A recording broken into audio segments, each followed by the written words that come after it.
بسم الله الرحمن الرحيم ألف لام را كتاب أنزلناه إليك لتخرج الناس من الظلمات إلى النور بإذن ربهم إلى صراط العزيز الحميد. قرآن کتاب ماست، در بیداری و خواب ماست، در ظلمت او شهاب ماست، هر جا او رهنمای ماست، هر جا او رهنمای ماست. هر کس قرآن بخواند روحش زنده بماند. إن الحمد لله نحمده ونستعينه ونستغفره ونعوذ بالله من شرور أنفسنا ومن سيئات أعمالنا. من يهده الله فلا مضل له ومن يضلل فلا هادي له، وأشهد أن لا إله إلا الله وحده لا شريك له، وأشهد أن محمدا عبده ورسوله. أما بعد، فأعوذ بالله من الشيطان الرجيم. بسم الله الرحمن الرحيم. إن الذين آمنوا یقینا کسانی که ایمان آوردن، والذین و کسانی که هادو خود من نسبت به یهودیت میکنن، و نصارا و خود نسبت به نصارا میکنن، و صابئین کسانی که خود نسبت به دین ابراهیم علیه السلام یا یحیی علیه السلام یا زبور یا نظریه و مفکوره دیگری خلاف یهود و نصارا و مسلمانا داره. من آمن بالله، کسی که ایمان به الله متعال داشته باشه، و الیوم الاخر، بروز آخرت، و عمل صالحا و عمل درست انجام میده، فلهم اجرهم، برایشان پاداششان است، عند ربهم، به نزد پروردگارشان، ولا خوف علیهم، نیست ترس بالایشان، ولا هم یحزنون، و نیستن ایشان غمگین. و اذا اخذنا، قابل یادآوری استران وقتی که ما گرفتیم، میثاقکم، وعده محکم از شما، و رفعنا، بلند کردیم، فوقکم، بالای شما، الطور، کوه طور را، خذوا ما آتیناکم، گفتیم که بگیری آن چیزی را که ما دادیم شما را، بقوت، بکوشش عمل، یعنی به عمل کردن، واذکروا، یاد کنی، ما او احکام رفیه که در کتاب است، تدریس و تعلیم از را بکنی، لعلکم تتقون، به این خاطر که شما متقی جور شوین. ثم تولیتم، باز شما اعراض کردی و گردانی کردی، من بعد ذالک، پس از فرمان و گرفتن وعده محکم، فلولا فضل الله، اگر نمی بود احسان الله علیکم، بالای شما، و رحمته، رحمت الله نمی بود، لکنتم، شما بودی، من الخاسرین، از جمله تاوانیا.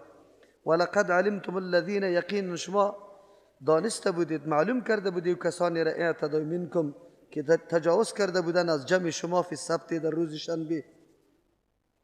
فقلنا، ما گفتیم، لهم، برای ازوا، وقتی که نافرمانی و عصیان کردن، در امر الله متعال حیله بازی کردن، برشان گفتیم، کونو، شوی، قیردن، شادی ها، خاسئین، الذلیل.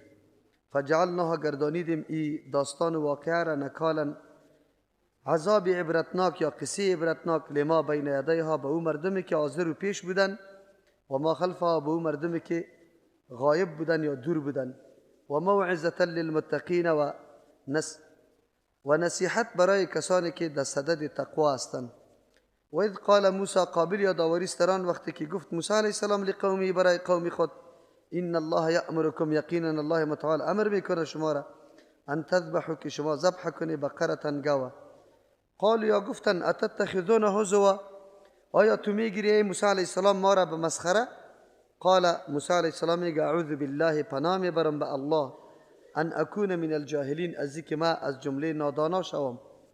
قال ادع لنا ربک، گفتن طلب کو برای ما از پروردگارت، یبین لنا، که واضح بسازه برای ما، ماهی، کی گو چی است، چه قسم گو است.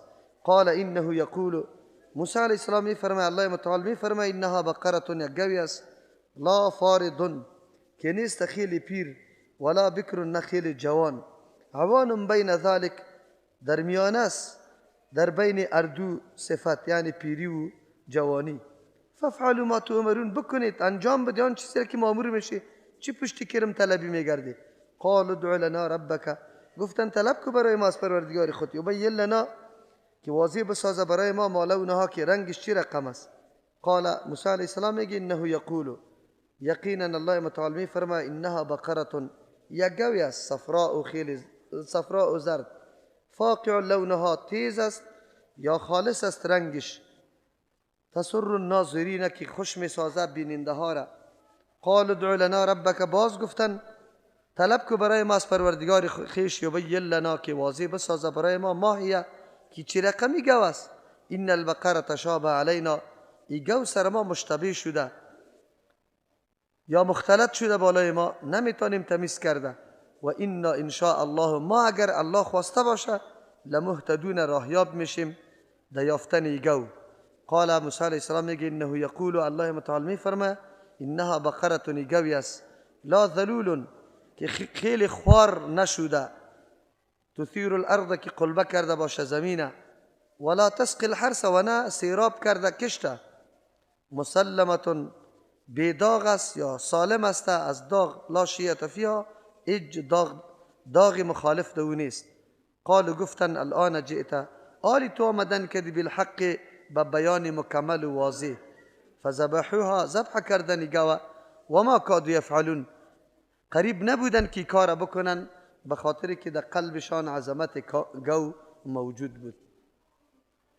درس ما شما در موضوع بنی اسرائیل بود که و روز شنبه منع شده بود از شکار ماهی، لیکن وا گرفتن در حکم الله متعال حیله بازی کردن. الله متعال سرسختترین جزاره که عبارت از مسخ است بالای از یا آورد. این مسخ چی رقم بود؟ مفسرین دو نظر داره. یکی میگه مسخ حقیقی بود، یعنی چهره ها واقعا تبدیل شد چهره انسانی و شکل انسانی تبدیل شد به چهره های شادی ها. و یک تعداد قائل به است که نه، الله متعال در اخلاق از یا خباست پیدا کرد، یعنی این مسخ معنوی بوده نه مسخ حسی. لیکن این قولی که کسی قائل به مسخ معنوی است، این قول ضعیف است، چرا قرآن کریم ظاهر بیان میکنه. الله متعال این مردم به خاطری که استهزاء به حکم الله متعال کرده بودن، از او خاطر الله متعال سخت عذاب برش داد. یکی نه عملی کردن حکم الله است، این گناه هست. یکی سری حکم الله استهزاء کردن است، این خیلی زیاد زشت است، به خاطری که حکم الله برات حقیر معلوم نشوه. این موضوع را بسیار قابل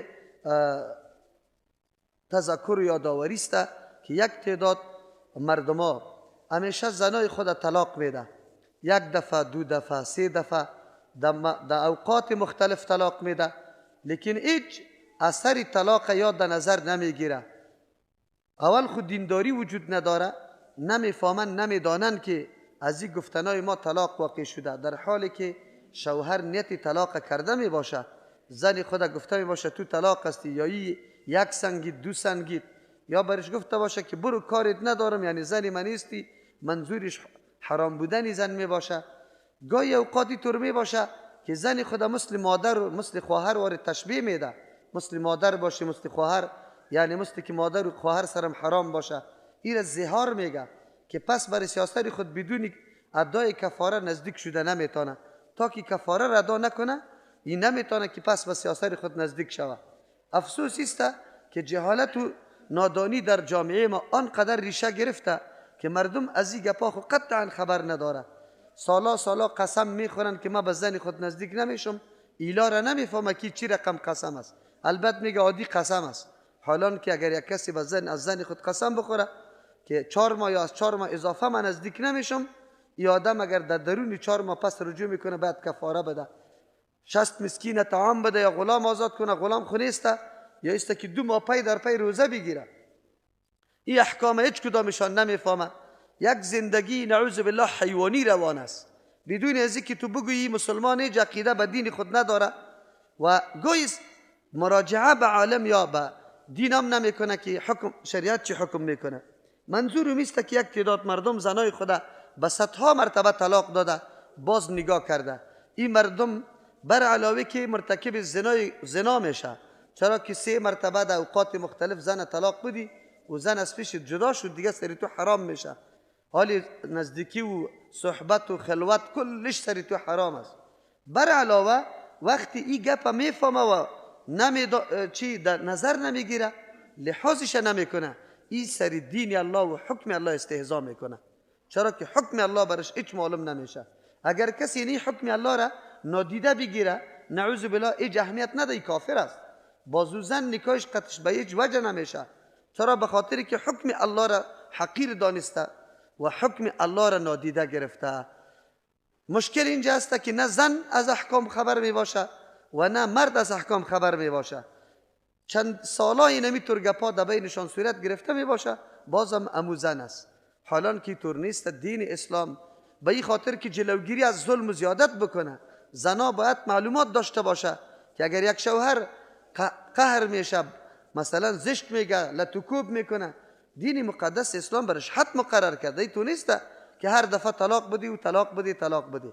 برای جلوگیری از اینکه ظلم سری همین طبقه مظلوم صورت نگیره، زاید از 3 طلاق کسی داده نمیتونه. 3 طلاق داد، زن از پیش جدا شد، ولو که هر قدر اولاد داشته باشه. یا اکثری زنا به خاطر از اینکه من اولادی خود اعلان نمیتونم، تن داده به این که نعوذ بالله بان قطعی زندگی بکنم. خبر نداری که اولادی تا اینجا غمش میخوری، غمی خود نمیخوری که در جهنم میری. الله متعال تو را عذاب میده. اولاد چی به دردت میخوره که تو در جهنم بری؟ انسان که هر قدر کوشش میکنه اگر اولادم پیدا میکنه، به خاطر که اولاد سبا روز بر انسان دعا بکنه، به درد انسان بخوره، نه که به خاطر اولاد خود انسان داخل جهنم شود. این موضوعاتی است که بسیار زیاد واقع شده، ولی با تأسف مردم احکام الله برش بسیار سبک معلوم میشه. صراحتا حکم موسیقی را شنیده که حرام است، لیکن هیچ دقیقش نیسته. میگه کی گفته ایره؟ من خیلی خوشم میاد، نعوذ بالله. این کفر است، چرا که استهزاء به حکم الله میکنه، مسخره به حکم الله میکنه. در ورا که در موترا برش تقریر شده، تبلیغ شده، باز آمود قصهش نیست، قصدن عمدن همی کار میکنه و میگه که کیست که مرا منع کنه. هرگاه اینمی کلمه از دانت برآمد که کیست مرا منع کنه، آدم کافر میشه، چرا که تو حکم الله را نادیده گرفتی، حکم الله را سبک شمردی. مشکلی نیست که مشکل ما است که ما همیشه به دین تن نمیدیم. محض به کلمه گفتن خدا مستحق جنت پنداشتیم، مثل که یهود عقیده را داشتن پشت سر میآید. به این طور نمیشه. پابندی و تسلیم شدن به نظام الله تقاضای زیر داره که انسان در تمام بخشای زندگی خود تسلیم به حکم الله متعال باشه. ببینید بنی اسرائیل یک حکم الله را فقط ایله جور کردن، الله متعال شکلشان تغییر داد، تبدیل کرد شکلشان به شکل شادی. چرا؟ حیله ای را میگه که تو خود در حرام میرسانی، لیکن به لباس حلال مردمی تو وانمود میکنی که اینی کار رواست، حالان که در اصل مقصد چیزی حرام است. در حیله می رقم می باشه. شادی هم ظاهر شکلش انسان است، اما حقیقتش انسان نیست. پس کسی که در احکام الله این قسم معامله را انجام میده، یا عیناً مثل یهود وارث. این جدا موضوع است که پیغمبر علیه السلام دعا کرده که امتش به طور مکمل مسخ نشود. به طور انفرادی مسخ میه، به طور مکمل امت رسول الله مسخ نمیشه. دعا کرده. وگرنه اعمالی که ما مردم امروز انجام میدیم، مختلف حیله ها را برای دفع زکات مردم حیله میکنه. چیستا پیسای خود در سنوها و در بچه ها تقسیم میکنه، باز وقتی که یک ماه تیر شوه از او سالش پس رو جمع میکنه، از پیشان میگیره، به این خاطر که زکات سر واجب نشوه. یا گیروی سود میخوره و 1000 پر در دکان و در خانه گیروی کرا میمانه. این کلش حیله بازی هاست. الله علما را هدایت کنه که مردم یک کمی وضاحت بده و مردم بدانانه که نشوه نعوذ بالله موجب هلاکت ابدی انسان در آخرت شوه. یقینا به دین الله استهزا کردن و دین الله را سبک شمردن این بسیار خطرناک است، چرا که از این واقعه بر ما واضح میشه.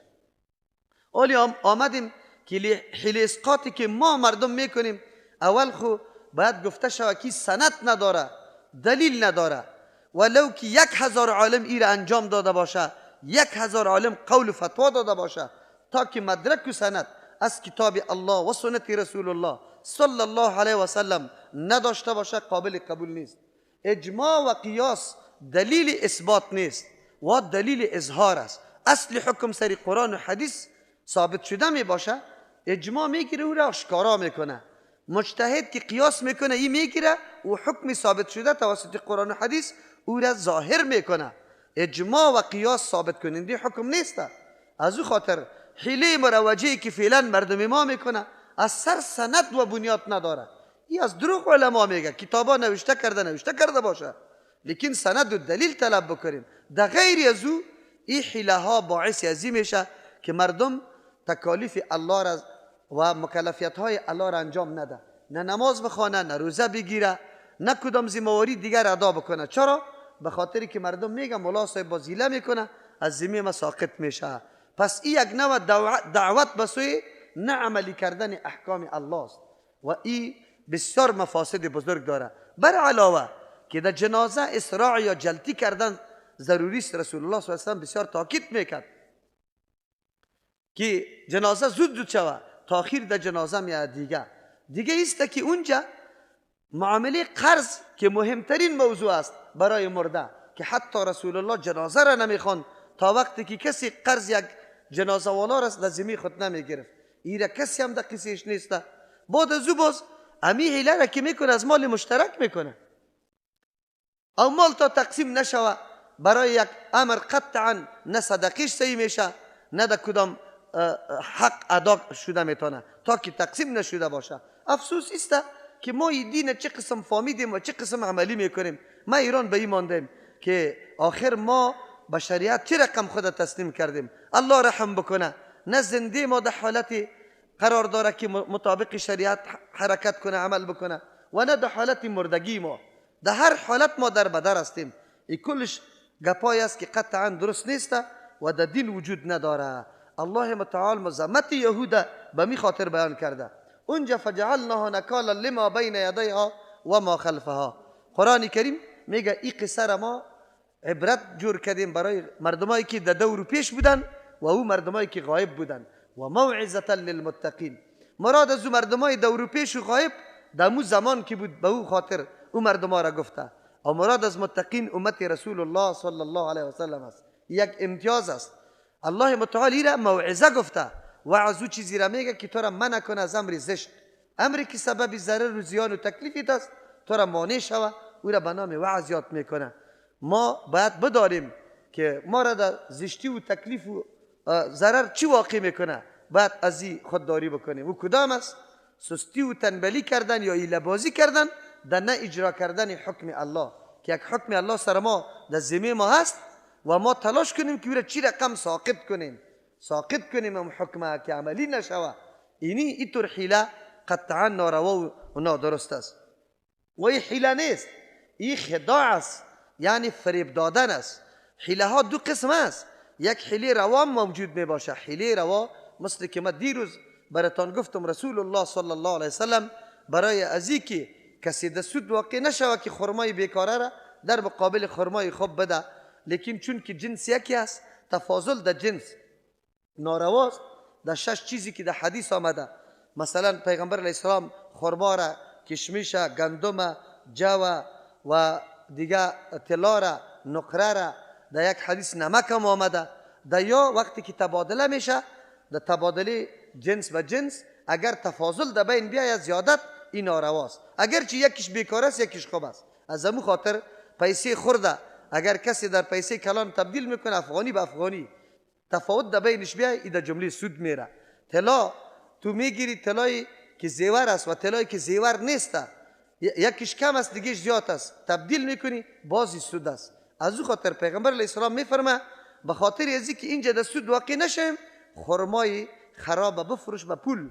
مثلا یک سیر خرما را میفروشی به 100 افغانی، باز قطعی 100 افغانی نیم سیر خرمای خوب میگیری. اینمی قسم طلاست. طلایی که زیور نشده و قیمتش 1 لک افغانی است، مثلا 10 گرم داری به طور مثال، لیکن تو میری آلی طلایی که زیور جور شده او را میخری، او 10 گرم بود، آلی تو 5 گرم زیور شده را میخری. این را باید با پیسه بخری تا که تبادله جنس میشه. جنسی که باشه زیادت حرام است. پیغمبر علیه السلام از این منع کرده. این در سود میه. اینی را حیله روا میگه. حیله امور میگه که به یک امر خفی به چیزی مباح تو خود برسانی. اینجا به یک امر خفی به چیزی مباح خود رساندی. از او خاطر یکی خداع است، یکی حیله است. خدا یا حیله که نعوذ بالله آدم ده هدف ناروا میرسانه، یا هدف درست است خو وسایلش نارواست، این کلش ده خدا یا حیله ناروا شمار بشه. حیله روا اونموسته که برای تعمیل حکم الله متعال توی طور وسیله را در کار میگیری که اون مباح است. مثل که اینجا تبدیل چی را میکنی؟ خرما را در خرما میکنی، لیکن اسباب روا را در کار میگیری که میفروشی خرما را در پول، بعد از او توسط پول تو خرما را میخری. کسی که تبادله پول میکنه، مثلا اول پولی کلان بگیره کلدار بخره، بعد از او توسط کلدار پولی خردی افغانی را بخره، چرا که در بین اردو جنس تبادل چی تغییر بیا، یکیش کلدار شوه و یکیش هم چی افغانی شوه. مثلا تو میگیری توسط پولی کلان کلدار میخری، مثلا قطعی 100 افغانی تو 1000 کلدار میخری، لیکن باز میری قطعی 1000 کلدار 120 افغانی خورده میخری. این پروا نداره به خاطر که تبادله جنس میه. این گپا الحمدلله در شریعت بیان شده، واضح شده، مردم خود بفهمانه. صرافا کسی که کدام معامله را میکنه، علمی که تعلق به اون معامله داره باید معلومات داشته باشه که باید اینمی کار برای رواست و اینی کار برای من نارواسته. امی طلب العلم فریضتون که میگیم، طلب علم فرض است. مراد از علم کدام است؟ اما علم ضروری که متعلق خودی است و تو برش ضرورت داری. از او خاطر زن و شوهر علم طلاق باید داشته باشه، در کدام صورت این سرم حرام میشه، در کدام صورت روا میشه. یک آدم که بیع فروش خرید و فروش میکنه، علم باید داشته باشه که اینی معامله ما حرام است و اینی معامله ما حلال است. افسوس اینجاست که امروز ما علم خاص میکنیم با ملاسب علم بکنه خیر و خلاص، ما ضرورت ندارم. ما خود دیگه علما را بگذاره، علم عقیده را که فرض کلگی است، هیچ کس از پیش مستثنا نیست، نه مرد نه زن. علم عقیده را، علم توحید الله را، علم یکتاپرستی الله را، علم به ملائکه را، علم به کتابای الله، علم به پیغمبرای الله، علم به روز آخرت، علم به تقدیر، این از امور فرضی است، یعنی فرض عینی است، هیچ کس از پیش مستثنا نیست. مرد باشه یا زن باید این را یاد داشته باشه. همین قسم علم در مورد نماز ما که نماز ما فرض است، چه قسم خوانده شود، این سر ما فرض است، سر زن و مرد. اما افسوس است که در جامعه ما آنقدر نعوذ بالله جمود، آنقدر بی‌توجهی به علم است که هیچ پرسان نکن. ما خو فکر میکنیم که زنا خو حتی یک حرف هم یاد نگیره، یا خو بیخی مستثنا هستند و اسلامیت ما در این تکمیل میشه که ما زن خود از خانه نکشیدیم، فقط اینمی قدر ایرا افتخار میدانه، حالا که افتخار نیست. افتخار دایسته که انسان پابندی دین بکنه و در بین مزاحمات و در بین موانع تو دین عملی بکنی، یعنی برای تو موانع موجود باشه خود تو سری دین عمل بکنی، دین بفهمی. این افتخار است. افتخاری نیست که آدم یک کسی را بند کنه خلاص بگویه که این چیزا یاد نداشته باشه، حتی از نماز خود آگاهی هم نداشته باشه. این بسیار مهم است. سیاست است، مریضی ماهواری سرش میاد، ولادتش میاد. شما باور به الله بکنی که همین کم است دروغگوی نشم، از 500 مورد خازمه سوال شده، اما کمش بگویم که سیاست سوال کرده که من تا اولی را اینطور فکر میکردم که ولادت شوه باید 40 روز بیشینم نماز نخوانم، تا 40 روز من نماز نمیخواندم. حالا که طور نیست. 40 روز این میعاد آخری اگر مریضی دوام کرده است، اگر مریضی در دهش و پاک شد، یک زن پاک بشه، بعد از نمازهای خود میخونه، روزه میگیره. سالا زنان نشستن احکام الله را عملی نکردن از دست چیز جهالت. و این موضوعات خو کسی در تقریرام نمیگه، در جمعه هم نمیگه. و یک مرد اگر پیش عالم برای سوال بکنه، این خو برش عیب معلوم میشه. زن از عالم سوال کردن این خو بیخی نعوذ بالله زنا فکر میکنه مردم. حالا که در زمان رسول الله چون دین اعتبار داشت، چون اهمیت آخرت پیشان بود، فاطمه بنت حبیش رضی الله عنها نیا پیش پیغمبر علیه السلام میگه یا رسول الله من مریض میشم و پاک نمیشم. پیغمبر علیه السلام میگه این ترکو طریقه را برش نشان میده تا این اندازه را که در تشت بیشی، تا این اندازه را که معلومات شوه که کدام قسم خون است. و در صدد ازی بود که 1 ساعت سر ما تیر نشوه که ما دین خدا یاد نداشته باشیم یا سر ما نماز فرض باشه و ما نماز نخوانیم. امروز بی باکیست، جور تیار مردم نماز نمیخوانه. دیگر خب بگذار تا که ما دمی جهالت و تاریکی زندگی خدا اختیار کردیم خدا فقط منافع خدا در عینک خود دیدیم، باز تلاش هم نکردیم. به هزارها نفر آلی امی گیروی از طریق امی گیروی را سودن میخوره، لیکن خود آرام میپرته، پشت دلیل نمیگرده. اگر کسی برش بگویم که مردکه اینی حرام است، میگه من از یک ملا سوال کرده، ملا گفته که چی هسته، بگه او برم حلال است. نمیگه. ما پیغمبر علیه السلام میگه ان الحلال بین والحرام بین و بینهما مشتبهات. حلال واضح است و حرام واضح است و در بین حلال و حرام امور مشتبه است. پیغمبر چی میگه؟ فمن اتقى الشبهات، کسی که از چیزای شبهه دار نگاه کرد، فقط چیست؟ استبرأ، یقینا او براءت داد خدا لدینه و عرضه، ام دین خدا نگاه کرد، به خاطری که در امر مشتبه شده میتونست که امو حرام میبود در حرام واقع میشد، خدا براءت داد. و ام عرض خدا، بروی خدا مردم سرش گپ نمیزنه که فلانی این کارا میکنه. مردم میگه که آدم اینی جد تنها یک اشتباه بوده می کار ترک کرده، این طور حلال خور است. آبرو و عزت خودم نگاه کرده. امروز مردم در قصه حلال و حرام نیست، در قصه از این نیست که من دین چه قسم عملی میکنم. منظورم است که حیله بازی ها در احکام دین این موجب کفر انسان میشه، بس اوقات از دین بیخی خارج میشی که سر دین الله استهزاء و مسخره میکردی. منظورم می بود که یک تعداد مردا زنای خود به صدها مرتبه به نیتی طلاق داده. این گپا نیست که اعصابم چی شد خراب شده بود یا من قار شده بودم. طلاق واقع دم وقت میشه، تا که اونطور نشوه تو طلاق نمیدی. این حیله ها را به خود جور کرده نمیتونه، پیش الله متعال رفته نیستی. تو اگر واقعا روزی که تو ازدواج میکردی لا اقل یک مراجعه به پیش عالم میکردی که می زن توسط چی چیز به من حلال شده، این زن خب بیگانه بود. اگر از این پیش بدون ایجاب و قبول که من گفتم زن بگویه که من نفس خدا به نکاح صحیح شرعی در مقابل اینی قدر مهر به تو بخشیدم و او بگویه که من قبول کردم، اینمی یک لفظ، امی یک لفظ برای از این انسان اینی زن حلال کرد. از این پیش حرام بود، اگر گیر میشد سنگسار میشد، قتل میشد. امی لفظ است که انسان هم کافر میسازه و هم مسلمان میسازه. امی لفظ که برای تو حلال ساخته، این امی لفظ حرام هم سرت میسازه. اگر گفتی که برو تو مثل مادرم باشی، خلاص تشبیه دادی به مادر، یعنی مثل که مادر سرم حرام باشه تو هم حرام باشی، آل زهار شد. تا وقتی که غلام آزاد نکنی یا 2 ماه پی در پی روزه نگیری به زنت پس نزدیک شده نمیتونی. مفت گپ نیسته که تو خلاص. مردم که یک دفعه نکاح کرد برو بخیر دیگه، هر قسم معامله که آمده امو زن است امو حال است، بیخبر از اینکه ما چی کردیم.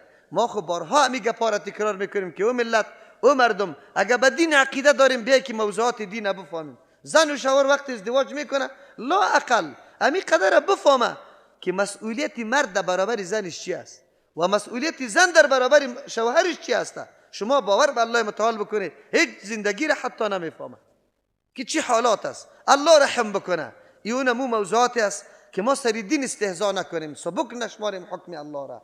حکم الله کسی توی طور نگو پیش من خوب شاید 1000 بهانه بکنی، 1000 گپ بزنی که من اینطور گفتم. معامله طلاق، معامله زهار، معامله ایلا، قسم خوردن از نزدیک شدن به زن، این معامله بین خود تو و الله است. بین تو و الله است. از الله گم نیست، از الله پنهان نیست.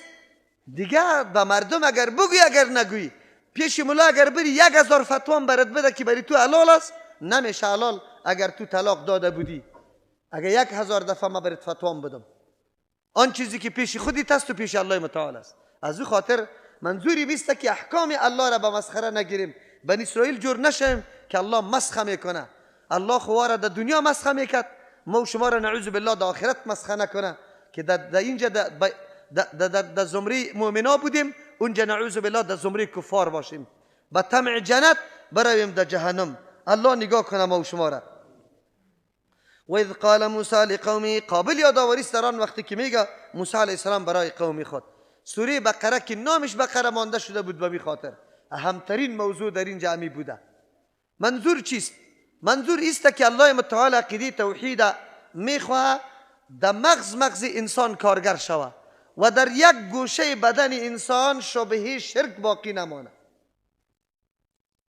هیچ نوع گپ در یک شنگ قلبت باقی نماند در مورد یکتاپرستی الله متعال. از همون خاطر است ما میگیم که یک دفعه ترجمه قرآن کریم ما موحد نمیشیم. این را یاد داشته باشید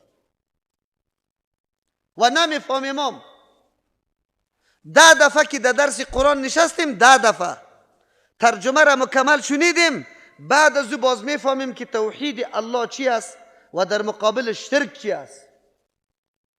بعد از او ما میفهمیم.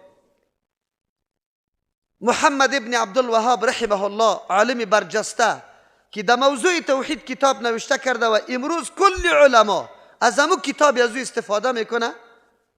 کدام مقام و منزلت که حاصل کرده به خاطر همین کتابش است که در موضوع توحید واقعا به شکل تفصیلوار و به شکل خیلی واضح بحث کرده. هر کسی که پشتی سر آمده رو ایسته از کتاب از او استفاده میکنه، در بخش توحید موضوع نوشته میکنه. خو امروز استعمار جهانی آنقدر کار کرده که از کدام کتاب که ما توحید خوب میفهمیم، امو شخص برای ما یهود معرفی کرده، برای ما نعوذ بالله شیطان معرفی کرده، حتی کتابش مطالعه نمی کنیم. و یک شخصی هم از همین مخالفین، از همین بدگویا مرد شده نمیتونه که انتقاد سر یک بگه موضوعش یا یک عنوانش گرفته بتانه. چرا؟ به خاطری که کلش مستند به آیت قرآن و حدیث صحیحی که رسول الله صلی الله علیه و سلم، با جز از یک موقع، یک جای که او رم حدیث سندش صحیح است، متنن صحیح نیسته، که نسبت شرک به کی شده؟ به آدم و حوا علیهم السلام. شرک او را شرکی در اسما میگه که در نام شرک کرده. حالا که گپ صحیح نیسته، 6 دلایل داره. انشاءالله اگر کدام وقت موقع نصیب شد او را ما تشریح کنیم، به خاطر که اکثر مردم ها کتاب توحید که وقتی مطالعه میکنه در اونجا یک نوع اشتباه برش پیدا میشه. از او خاطر موضوع توحید و یک تا پرستی الله متعال بسیار مهم موضوع است. الله متعال میخواه بنی اسرائیل از شایبه شرک بالکل بری بسازه، پاک بسازه. شایبه شرک کی آدم بری میشه؟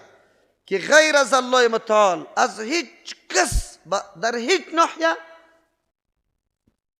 خوف چی را نداشته باشی، ضرر نداشته باشی و طمع نفر غیر از الله متعال نداشته باشی. اون وقت توحیدی تو تکمیل میشه. اگر ما از کفتری شاید و شمشیره ترسیدیم، اگر از چیناری پنجه چینار ترسیدیم، اگر از یک درختی که به نامی بگوی ملنگا و تازگل و زیرگل و چلگزی بابا است، از او درختا ترسیدیم که چوبش زده نتونستیم. اگر از چوب زیارت ترسیدیم که اینی را میده کنم یا این را ما بسوزانم حتما یک چیز سرم میشه، در این وقت ما توحید ما پخته نیست، در نعوذ بالله در قلب ما شایبه شرک موجود است، به خاطری که تو خوف داری از همین ناحیه. و ما گفته بودیم که توحید ای را میگه که مالک نفع و ضرر فقط و فقط کیست؟ الله. ابراهیم علیه السلام زمانی که او مشرکین میترسانش از نعوذ بالله معبودای باطل خود، او میگه عجیب است، من بجز از الله متعال از هیچ کسی دیگری ترس بگه ندارم. شما باید بترسی که مخالفت الله را میکنی، من چرا بترسم از معبودای خود ساخته شما؟ تا زمانی که بند و قدیر پخته کده رایی بودی از پیش سیدا و آقا و ایشانا، تا زمانی که میرفتی در زیارت چکر میزدی و لطه می آوردی در گردن بسته میکردی، تو واری مشرک دیگه کس نیسته. توحید موحید نیست. 1000 دفعه لا اله الا الله محمد رسول الله را بگو، این توحید نیست، این شرک است و تو مشرک میموری.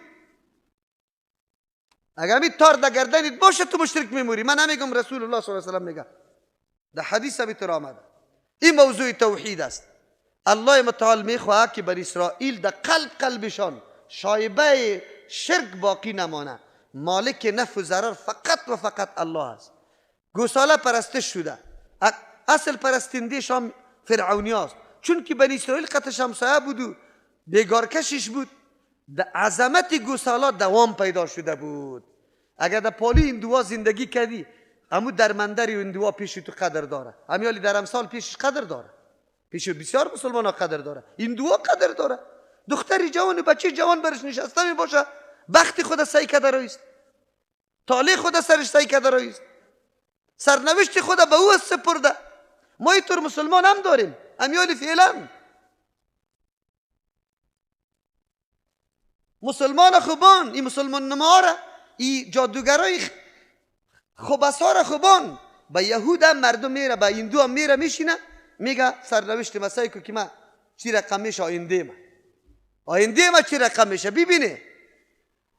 بری امیالی که قطار نشسته است در پیش بعضی جادوگرا، همینجا نزدیک است، دمی تایمانی 4 دوبرا هم است، قطارا نشسته است. یکیش میگه کارم بند است، تو اعلا کننده کار کیست؟ اعلا کننده بخت کیست؟ آیا یک سید و پیر میتونه که بخت اعلا کنه؟ کار برات پیدا کنه؟ اگر این بدبخت و خبیثی قرار را میتونه، خیر چرا یک کاری کلان نمیتونه سری کفار، یک انفجار در کفار بکنه؟ خیر آخر همی شرک و توحید چی را میگه؟ اینی مردم که اونجا رفته، به کدام نیت رفته؟ کی مالک نفس رفته یا نرفته؟ شما باور بالله بکن، اگر ایمان همی قدر دهش باقی بمانه. من اطاع عرافا فصدقه بما يقول فقد كفر بما انزل على محمد صلی الله علیه و سلم. سخن رسول الله صلی الله علیه و سلم، سخن رسول الله پیش مردم عادی معلوم میشه، عادی. به خاطر یک موضوع 10 نفر میره، 10 نفر در پیش همیتور جادوگرا میره، تصدیقشان میکنه. باز میگه من مسلمان هستم. تاسف نیست دین اوز یکی از جنابان نوشته کرده خودشان مولا بود، از خطش فهمیدم که مولا بود. میگه کسی که کلمه طیبه میخونه ایره چطور تو مشرک میگی؟ چطور مشرک نگویم که میره اونجا تصدیق میکنه یک شخص سرنوشت زندگی خود سر ازو تعیین میکنه. من نمیگم رسول الله میگه او را. بفهمی قرآن به خاطر چی آمده؟ عقیده توحید الله پخته کردن به کار است. یک دفعه ترجمه نمیشه، 10 دفعه ترجمه. مکمل قرآن بشنویم بعد از او میفهمیم. به خاطر ازی که مذمت شرک چقدر بد است او بر ما واضح شود. شرک او بر ما واضح شود. قرآن شرک چه قسم معرفی کرده و چقدر تاکید سری توحید الله کرده. الله متعال میخواست توسط موسی علیه السلام از گوشه دل بنی اسرائیل عظمت و بزرگی گوه چی کنه؟ از بین ببره. چرا؟ اگر در پیش روی ما و شما یک زیارت چپه شود، قطع بلدوزر بگیریم خشتا و همی گنبتایش او طرف بندازیم، اونو وقت باز ما میفهمیم که اینی زیارت این چیز نمیتونسته، این چیز نمیتونسته. این مسئله دین است.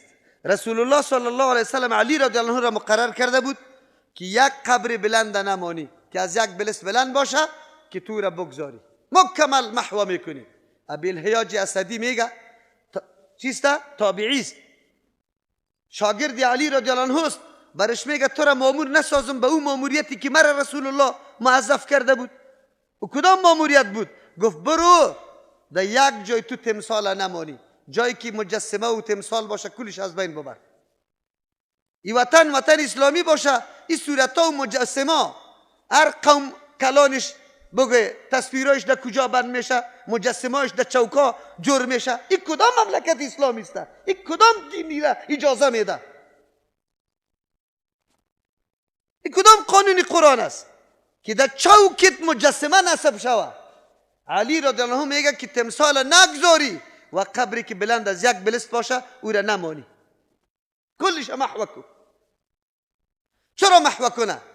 به خاطر که وقتی سر یک قبر بسیاری طور چت مجلل باشه، ایطوری بگه قندیلا ویزان باشه، خود به خود سری تو عیبت میاره که قبر خدا نه، ای صاحب چقدر عظمت داره. خود به خود سری تو عیبت میاره. تو به جای از اینکه عقیدت به الله یکی برابر شوه از این زیاد میترسی. به این چقدر عاجزی میکنی؟ به می قبر چقدر عاجزی میکنی؟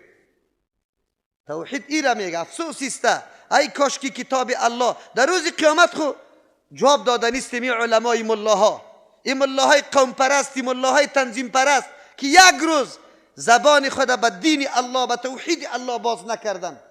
هنوز عورتای تنظیمای سیاسی را پنهان کرده رایستن، برای از ها هنوز دلایل ارائه کرده رایستن. پیش الله رفتن است ان شاء الله که الله با قطعا محاسبه میکنه که مردم ملت با کدام شرکا مبتلا کرده، با کدام شرکا با عکس تعظیم میشه. ورق ترجمه قرآن کریم مردم میکنه و مردم خو لیکن کس مرد باشه عکسی کسی که در جای چسبیده باشه بکنه. او سال امیال فعلا موجود است نه، یعنی شاگردم است. ورق ترجمه قرآن کریم یک شنگش سری یک عکس آمده بود، یک رقم لد کرده بود که تو عکسی فلانی خانه تو پنهان کردی. این پرستش نیست؟ بگوی شاخ خو نداره پرستش، یعنی را پرستش میگه. نه موترید از عکس خالیست، نه خانید، نه دفترید. الله را پرستش میکنی یا مخلوق الله را؟ کدام میشه؟ نافع و ضرر رساننده کیسته؟ نجات دهنده کیسته؟ ما تصویر بازی در کدام سر حد رسیده؟ دین چی میگه؟ این حالات قرآن کریم است. ما باید شرک از گوشه گوشه قلب خود دور کنیم. گوشه گوشه قلب خود. چطور دور میکنه؟ و اذ قال موسی لقومی، زبانی که میگه قابل یادآوری است در آن وقتی که میگه موسی علیه السلام برای قوم خود. اول تبلیغ برای قوم است، حقی قوم است. دمونجا کلان شده ای، لا اقل تکلیفیت زحمتی تم قوم کشیده، از او خاطر به قوم اول خدمت بکو. در قرآن کریم هم میگه وما كان المؤمنون لينفروا كافة فلولا نفر من كل فرقة منهم طائفة ليتفقهوا في الدين ولينذروا قومهم. بترسان قومی خدا. عالمی که در کدام جای علم حاصل میکنه باز برش خب هر چیز مهیا میشه، قومی خدا میمانه، میبینه که قوم در کدام بدبختی مبتلا است، پیش الله جواب میده. اول باید قومی خدا تحذیر بکنه، بترسانه، به خاطر که حق داره سرش. موسی علیه السلام هم به قوم خود میگه ان الله یأمرکم. موسی علیه السلام نمیگه من شما را امر میکنم. چی میگه؟ الله متعال شما را امر میکنه، الله شما را امر میکنه. بعد بر اسرائیل میدانست که حکم الله هست. یک، ان تذبحوا بقره، که شما ذبح بکنی گاوه. قالوا گفتن اتتخذنا هزوا، تو ما را میگیری بر مسخره گیری؟ یعنی گاو خود پیش ما قدر و عظمت داره، ایره ما به دست خود بکشیم چی؟ هندو را بگو تو که گاوی تا بکش میکشن. در هندوستان گاو که در سرک اگر آمد استاد شد کسی پایین نمیشه که او را دور کنه تا که خودش حرکت نکنه از سرک.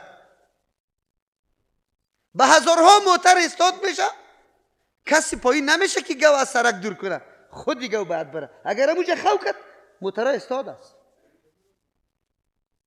موترها به استاد است، آره نمبرش نمیکنه، به خاطر که عظمت گاو پیششان است. بنی اسرائیل به موسی علیه السلام میگه تو سر ما ریشخند میزنی؟ مثل که آلی کسی را امر بکنی که سالا گنبتی بابا کلانش موجود است. مصیبت خود وطن ما ایسته که هر کس همو پدر کلانی خدا بگوی بابا نام سرش مانده زیارت شده، بابا سرش نام بمان خلاص زیارت شده. آلی اگر امو را بلدوزر بند کنی که امی موجب شرک مردم شده، ما بریم مزاره با دست خود ویران کنیم. اینی چی میگه دی؟ چی میگه قلعه مراد بیک که افواهات دروغه مردم چسبانده که بلدوزر اینجا کار نکرده، کی نکرده؟ بده بلدوزر به من که در 3 دقیقه خاکش میوردارم نمیوردارم. بلدوزر کار نکرده چی شده؟ ای خود ای صاحب قبر کدام قدرت داره، توان داره؟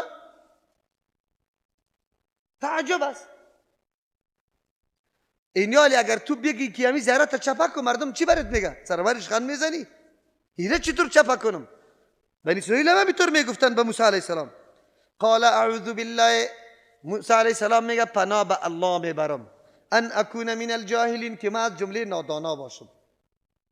استهزاء و مسخره کردن یا حکم به این طور امور کردن کار نادانا و جاهلا میباشه، او من جاهل نیستم. استهزاء سری کسی کردن جاهل میباشه. چرا؟ اگر او جاهل نباشه در کدام مستوى قرار داری؟ تو در کدام منزلت قرار داری که دیگر تحقیر میکنی؟ کلگیر الله پیدا کرده، تو رم الله پیدا کرده، او رم الله پیدا کرده. تو چرا استهزا سر مخلوق که الله استهزا نمیکنی؟ چرا بقره چرا ذبح میشه؟ دو وجه است. مفسرین دو نظر داره. یک تعداد مفسرین میگه واقعیت طوری بود که در بنی اسرائیل یک مرده شد، یک نفر کشته شد. بنی اسرائیل خو قوم بودن، مرده در پیش دروازه یا پیش دروازه قلعه یک قوم انداخته شده بود. صبا اقربای از او رفتن مرده را گرفتن، ادعا کردن سر قوم که امیا قاتل امی مرده هستن و آمدن قسم میخوردن که یکی ما ای را قتل نکردیم. نزاع شروع شد، قریب که گپ در سری جنگ هماهنگی شروع شود. ما بین خود مشوره کردن که بیای جنگ نمیکنیم. موسی علیه السلام موجود است، پیغمبر الله، میریم پیش از او تا که موضوع حل شود. از او خاطر آمدن پیش موسی علیه السلام. الله متعال فرمان به موسی علیه السلام داد که معلوم کردن قاتل توسط ذبح کردن گو میشه. یک نظر است. اصل قصه سرش در آخر است و از قتلتم نفسا فادارأتم فیها پشتی سر میه و این آخری قصه است که در اول ذکر شده. یک نظر مفسرین است. دوم نظر که نظری راجح است، نه، مسئله قتل نفس جدا موضوع است، مسئله ذبح بقره جدا موضوع است او دلایل داره برای خود. قاعده است که دینمی سیاق هر قدر داستانایی که آمده که جدا جداست در سرش کلمه از استعمال شده. اینجا از استعمال شده، پشتی سر و از قتلتم اونجا هم از استعمال شد. معلوم شد که هر دوش جداگانه است، یک واقعه نیست، یک است. دوم است قاعده است که هرگاه معامله قتل شود بعد قاتل زود معلوم شود، نه ای که 40 سال باقی بمانه. او بنابر روایت ابن عباس رضی الله عنه در بین معامله قتل و ذبح بقره 40 سال است. معامله اونجا گرم است، قاتل معلوم کردن خیلی زیاد عجله طلب داره. اینطور نمیشه که 40 سال بعد باز قاتل معلوم شود. و یا است که یک نفس که او وفات کرده او 40 سال نگاه کرده شود، 40 سال نگاه نمیشه. این سوم دلیل شد. چهارم دلیل است که اگر ما ذبح بقره را متعلق چی زنده شدن قاتل چی مقتول به خاطر ذبح بقره بگیریم، عظمتی گو پرستی خود دل بنی اسرائیل دیگه زیاد میشه که گوی قدر کمال داره که توسط دنبش مرده را بزنی زنده شوه. باز خود دیگه ای گو قابل قدر هم است، باز خود دیگه هم در قلبی از یا عظمتی گو میه. اگر کدام روایت ها آمده در بعضی تفسیرها، روایت سدی سبل العالیه یا روایت کرده و کلش اسرائیلیات است، سندی صحیح نداره. این واقعه جداست و او واقعه جداست. این واقعه جداست. الله متعال خواسته بنی اسرائیل از شایبه شرک پاک بسازه، در قلبشان دیگه خلخل باقی نمانه که قدر از گو بترسن که گو از ذبح بکنیم این خو نعوذ بالله معبودی ما بود حتما بر ما ضرر برسانه و این را به دست خودشان قتل میکنه که در پیش رویشان ذبح شوه تا برشان واضح شوه که گو مالک نفع و ضرر نیست. اصلا مالک نفع و ضرر کیست؟ الله متعال. قال ادع لنا ربك يبين لنا. قال اعوذ بالله. موسی علیه السلام میگه به الله پناه میبرم. انسان خودش مهارت خود ذکر نمیکنه، کمالات ذاتی خود ذکر نمیکنه، عاجزی خود ذکر میکنه. من به الله پناه میبرم از اینکه از جمله جاهلا شام. حتی پیغمبر نیاز به این داره که در معصومیت خود، در مسئولیت خود از گناه به کی محتاج است؟ به الله. به کی پناه میبره؟ به الله. این درس استعاذه گفتن است که ما همیشه پناه به الله ببریم. اگر الله ما را پناه نده نمیتونیم یقینا استوار باشیم سر دین خود، عمل سر دین خود بکنیم. موسی علیه السلام اینطور میگه. نکته دیگه که در اونجا آیت بر ما واضح شد که بدبختی ها همیشه زایده جهل است. نادانی و جهل همه بدبختی ها و نعوذ بالله زشتی ها را به بار میاره. آلی مردم خو اینی را مردم میگه که دلت در یک انجام عمل نباشه باز چی میکنی؟ بگه بانه طلبی میکنی. این را مردم میگه بانه طلبی، گاهی طرف خدا بزن گاهی طرف خدا بزن. از او خاطر خلاص یک گو گفته گو مشخص نکرده سری خود چرا سخت میکنی؟ قال ادع لنا ربک، گفتن طلب کو برای ما از پروردگار خیش. ادع لنا ربک. اگر این بنی اسرائیل امی گپ از سخت مزاجی خود گفته باشه، بعضی مردم ها مزاجش سخت می باشه، طبیعتشون سخت می باشه، افغان هم امی رقم است، مزاج سخت داره، نرم نداره. اگر این گپ گفته که پروردگار خودت، یعنی پروردگار ما، نه نعوذ بالله. اگر این گپ از سخت مزاجی گفته باشه کافر نیستن، لیکن سخت بی ادب و گستاخ هستن. چرا که نسبت رب تنها به موسی علیه السلام میکنه؟ نه، حالان که موسی علیه السلام قبلا گفت که این الله چیسته یأمرکم، الله شما را امر میکنه، الله خود رب شما است. اگر نه که این نعوذ بالله به می خاطر به بیادبی گفته باشن که او خود رب تو از رب ما نیست، یعنی سوال تو را قبول میکنه از ما را نمیکنه، توریسته، بازیا کافر هستن و گستاخ هم هستن. خو الله لجاجتی از یاره، نعوذ بالله سخت مزاجی از یاره بر ما بیان میکنه. خو لیکن بازم به موسی علیه السلام میگه ادع لنا ربک یبین لنا ما هی، طلب کو از پروردگار خود بر ما که واضح بسازه که گو چی است، چی رقم گو است. قال موسی علیه السلام میگه انه یقول، یقینا الله متعال میفرماید انها بقره، یک گوی است، لا فارض، پیر نیست، پیر، ولا بکر، خیلی جوانم نیست، عوان بین ذالک، در میانه در بین هر دو صفت است، در بین جوانی و پیری در بین قرار داره. چی میکنه؟ پشت دیگه گپا میگردی. ففعلوا ما تؤمرون، چیزی که مامور شده انجام بده، پشت این و آن کرم طلبی نکنی. پیغمبر علیه السلام میگه شما سختی نکنی که الله سرتان سخت میکنه. اقرا ابن حابس، پیغمبر علیه السلام گفت که الله حج فرض کرده، او خیز که یا رسول الله همه سال یا یک دفعه؟ پیغمبر علیه السلام گفت که اگر ما میگفتیم که همه سال میشد، وقتی دین آمد، مسئله آمد، بیان شد، خیر و خلاص، آرام خود بگیره. باز کرم طلبی مثل بنی اسرائیل وارد نکنه، به خاطری که هر قدر شما سختی میکنه کارم سرتان چی میشه؟ سخت میشه. حالی اینجا مطلقی ذبح کردن مرادشی بود که ددم روی از یا عظمت گو ختم شود. پیش از یا امی گوا قدر داشت، از او خاطر هر گوا که میگرفتن خود به خود از قلبشان امو عظمت گو از بین میرفت، میفهمیدن که گو ولی چیزام نمیتونه. لیکن یا شروع شدن که چی رقم باشه چی رقم نباشه. قال ادع لنا ربک یبین لنا، باز گفتن طلب کو برای ما از پروردگار خیش، یبین لنا که واضح بسازه برای ما ما لونها که رنگش چی رقم است. قال انه یقول، الله چی موسی علیه السلام برشان میگه انه یقول، الله متعال میفرماید انها بقره، گوی است صفرا و زرد است، فاقع لونها، تیز است، خالص است، لونها رنگش، تسر الناظرین، خوش میسازه بیننده ها را، اینقدر تیز است. گوه که آدم میگیره برای گوشت میگیره. سیسته سوال اول خو یک کمکی در مسئله گوشت ارتباط داشت، چرا که گوشت گوی که خیلی پیر باشه نرمام نمیشه، لذت هم قدر نداره. لیکن همی رنگ در گوشت کدام تاثیر داره؟ هیچ چیز هم نداره. دیگه چی ضرورت به این سوال است؟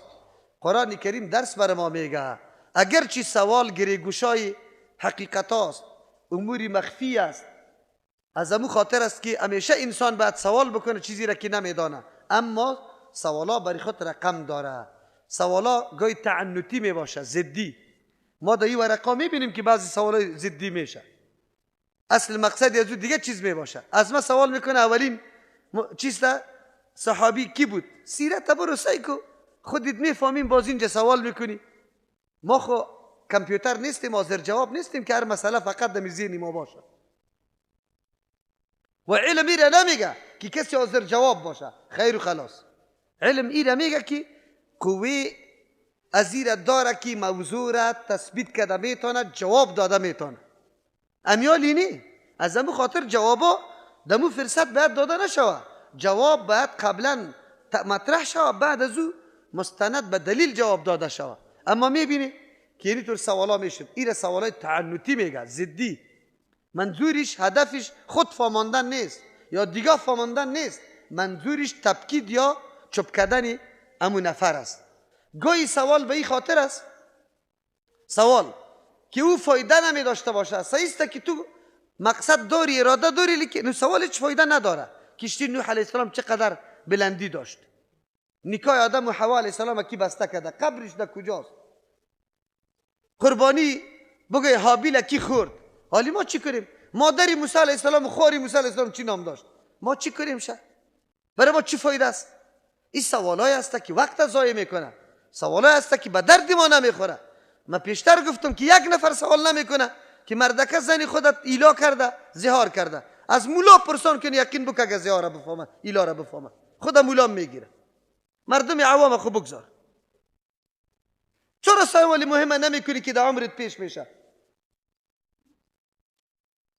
چرا سوال نمیکنی که او مولی صاحب من رفته بودم در پیش جادوگر، او اینی طور گفت، کلی گپایش عملی کردم، آمدم این طور کردم، سری فلانی دعوا کردم، ایمان باقی مانده در کلیم یا نه؟ مسلمان باقی مانده یا کافر شدن؟ این سوالا بکن. سوالای بیجا نباشه، سوالایی که فایده نداشته باشه. از او خاطر قرآن برای ما درس میده. این داستانا به این خاطر نیست که ما فقط خواندیم میشه.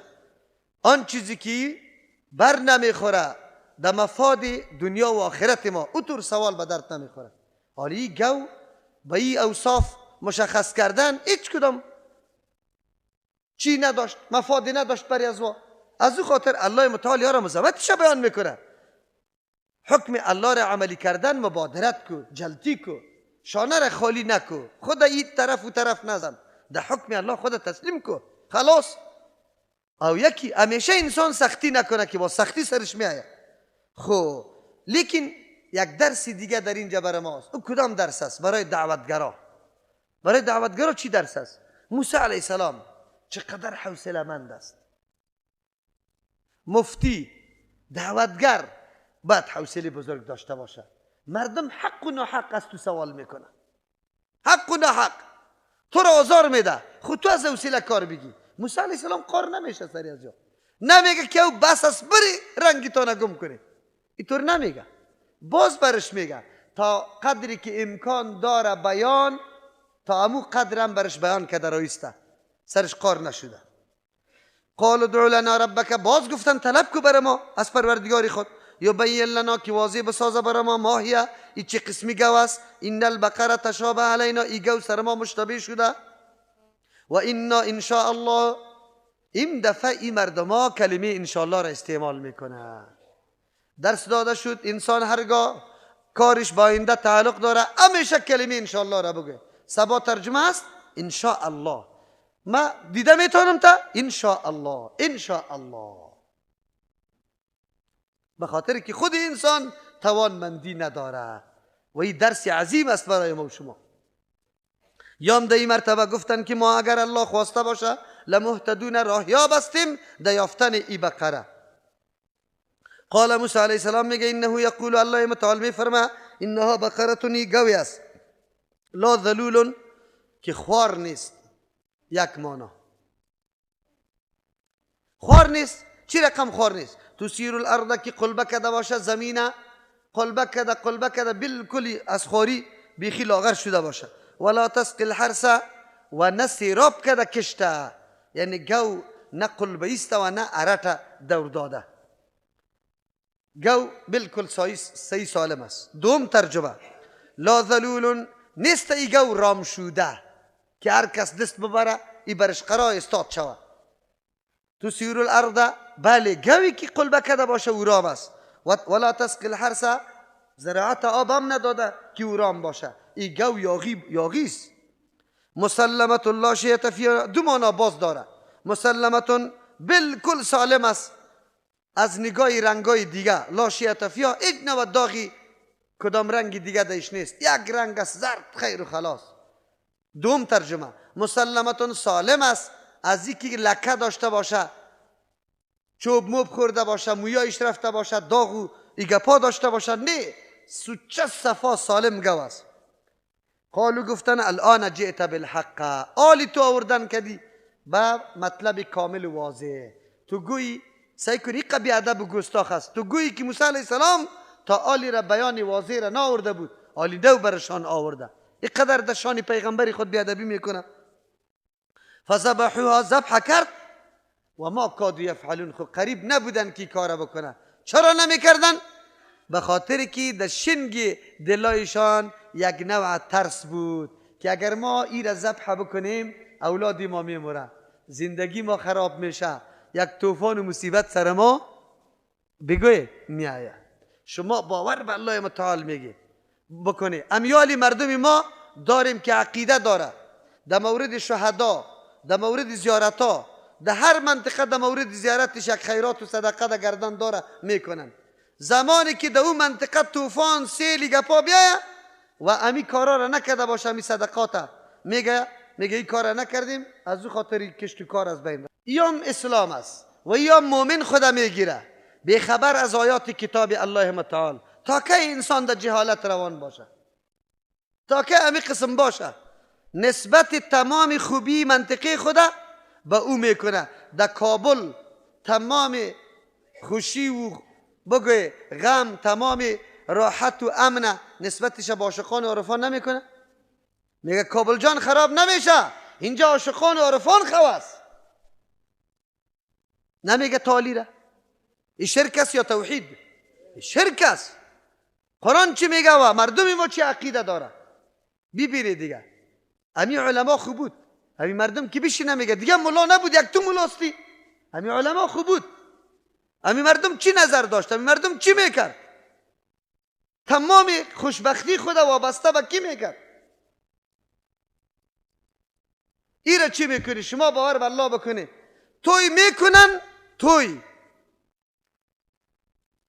در سری از سار میشودن، سری موتر در موتر میشینن، یک دفعه طواف زیارت میکنه. بعد از او اگر طواف زیارت نکرد ای بدشاگوم است، ای عروس خلاص است و ای توی هیچ برکت نداره. برو در گردی قبر دوره بزن، در گردی قبر دوره بزن، بعد از او باز برو توی بکن. ابیال فعلا هم در کابلی تا نمیگه پا وجود داره. قرآن چی میگه؟ بر اسرائیل ذبح بقره امر میکنه، ما را نمیکنه. ما علی فهمیدیم، ما گنبتایی که بیران میشه این حکم شریعت است، این کار یک جماعت و دل نیست. پیغمبر که در کدام جای رسیده این طوری چیزا را نگذاشته. از امو خاطر یک عالم در عمره رفته بودم، برای ما گفتن که در زمان حکومت طالبا بت از بین بردن، بت از بین بردن. مرا گفت که در بت کسی از مسلمان میرفت؟ ما گفتم نه، در بت مسلمان نرفته، نه در پیش بت رفته سوال کرده، نه در پیش بت طواف کرده، نه بت اهمیت میداد. گفت آن چیزی که سبب واقع شدن در شرک مردم بود او رو چرا از بین نبردن؟ قبر به نام سخی که در مزار است که به میلیون ها مردم سر مشرک میشه، او رو چرا از بین نبرد؟ اگر حکومت اسلامی بود خیر، حکومت اسلامی خیره تقاضا میکنه. بعد از او توجه ما پیدا شد که واقعیت همینطور است، واقعیت همینطور است. به بت هیچ کس سجده نکرده و نه بت مالک نفع و ضرر میدانه، اما به قبر مردم بالکل عقیده داره، بالکل. حتی اولاد نشوده، الله که پسان اولاد برش داده، نام اولاد خدا چی مانده؟ سخی داد. سخی داد مانده. تا این اندازه را شرک دی وطن است، تا این اندازه را. کدام طرف میشه؟ در روز قیامت عذر پیش کده میتونه؟ خوب است. در این واقعه چقدر فایده ها بود. اول فایده، قاعده است که هرگاه کسی نو در یک حرکت و دین میایه باید امتحان شوه، به خاطر که معلوم شوه که عقیده از یا راسخ شده پخته شده یا نه. پیغمبر صلی الله علیه و سلم صحابه را منع کرد از زیارت رفتن تا وقتی که عقیده صحابه پخته شد، بعد از او اجازه زیارت داد، تا وقت نداده بود. شراب که حرام شد، رسول الله صلی الله علیه و سلم استعمال امو ظرفایی که شراب جرم شد او را هم حرام قرار داد، به این خاطر که بگوی از ذهن مردم امی مسائل چی شوه؟ از بین بره، باقی نمانه. کسی که جدید میایه باید امتحان شوه که در کدام مستوا قرار داره. این مردکه عقیدش پخته شده یا نه؟ واقعا دین فهمیده یا نفهمیده؟ یک موضوع در اینجا معلوم شد. موسی علیه السلام بنی اسرائیل امتحان کرد که راستی عالی در توحید آماده هستن یا نه. خود این طرف زدن، خو آخر الامر بقره را ذبح کردن. دیگه موضوع دی آیات ها دیگه فایده برای ما واضح شد که اینجا ذبح کردن امی گو به خاطر از بین بردن عظمت شان گو بود که در پیش مردم قدر و قیمت داشت. الله متعال امر کرد که دیگه امی عظمت و بزرگی در قلب از یا باقی نمانه. دیگه در اینجا 12 صفت گو بیان شده، 6 ثبوتی 6 سلبی. و در گوی که سامری من حیث معبود جور کرد برای بنی اسرائیل امی 12 صفت موجود بوده. دیگه بر ما واضح شد که کسی به دین استهزا میکنه این اعوذ بالله کفر است و گناه بزرگ است. دیگه در این واقعه بر ما فایده است که حکم منسوخ شده میتونه. الله متعال گاهی یک حکم آسانه به سخت تبدیل میکنه. در اول اگر یا ارگوه میگرفت ذبح میکرد مطلب حاصل بود، لیکن وقتی که یا چی کردن کرم طلبی کردن الله هم گوه رنگایش تغییر داد.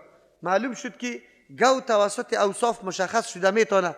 از او خاطر بی سلام در گو هم صحیح است. بی سلام ایره میگه که جنس عالی میگیری لیکن چیسته چی قیمت عالی میگیری، جنس باز در آینده میگیری خو لیکن چیسته مشخص شده با توسط اوصافش. یعنی در گو سلام علما میگه جایز است.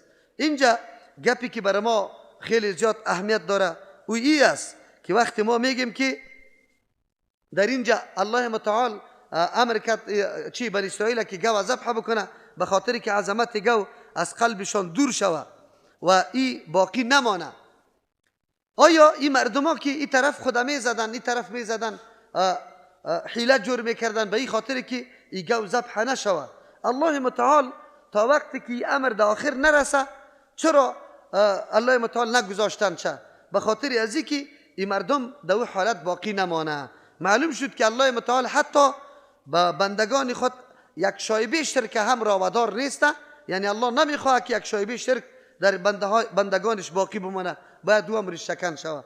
دیگه در اینجا واقعه دیگر در مورد حقوق پدر و مادر ذکر میکنه که گواه هر قدر که سخت میشد این گواه از شخصی بود که او نیکی به پدر و مادر خود کرده بود، یک بچه بود و گوی از او بوده. از او خاطر او گواه وقتی آورد که از مردم تعهد گرفت که پوست از این مکمل شما طلا پر بکنی بعد از او من این میدم. این واقعه را ذکر کرده.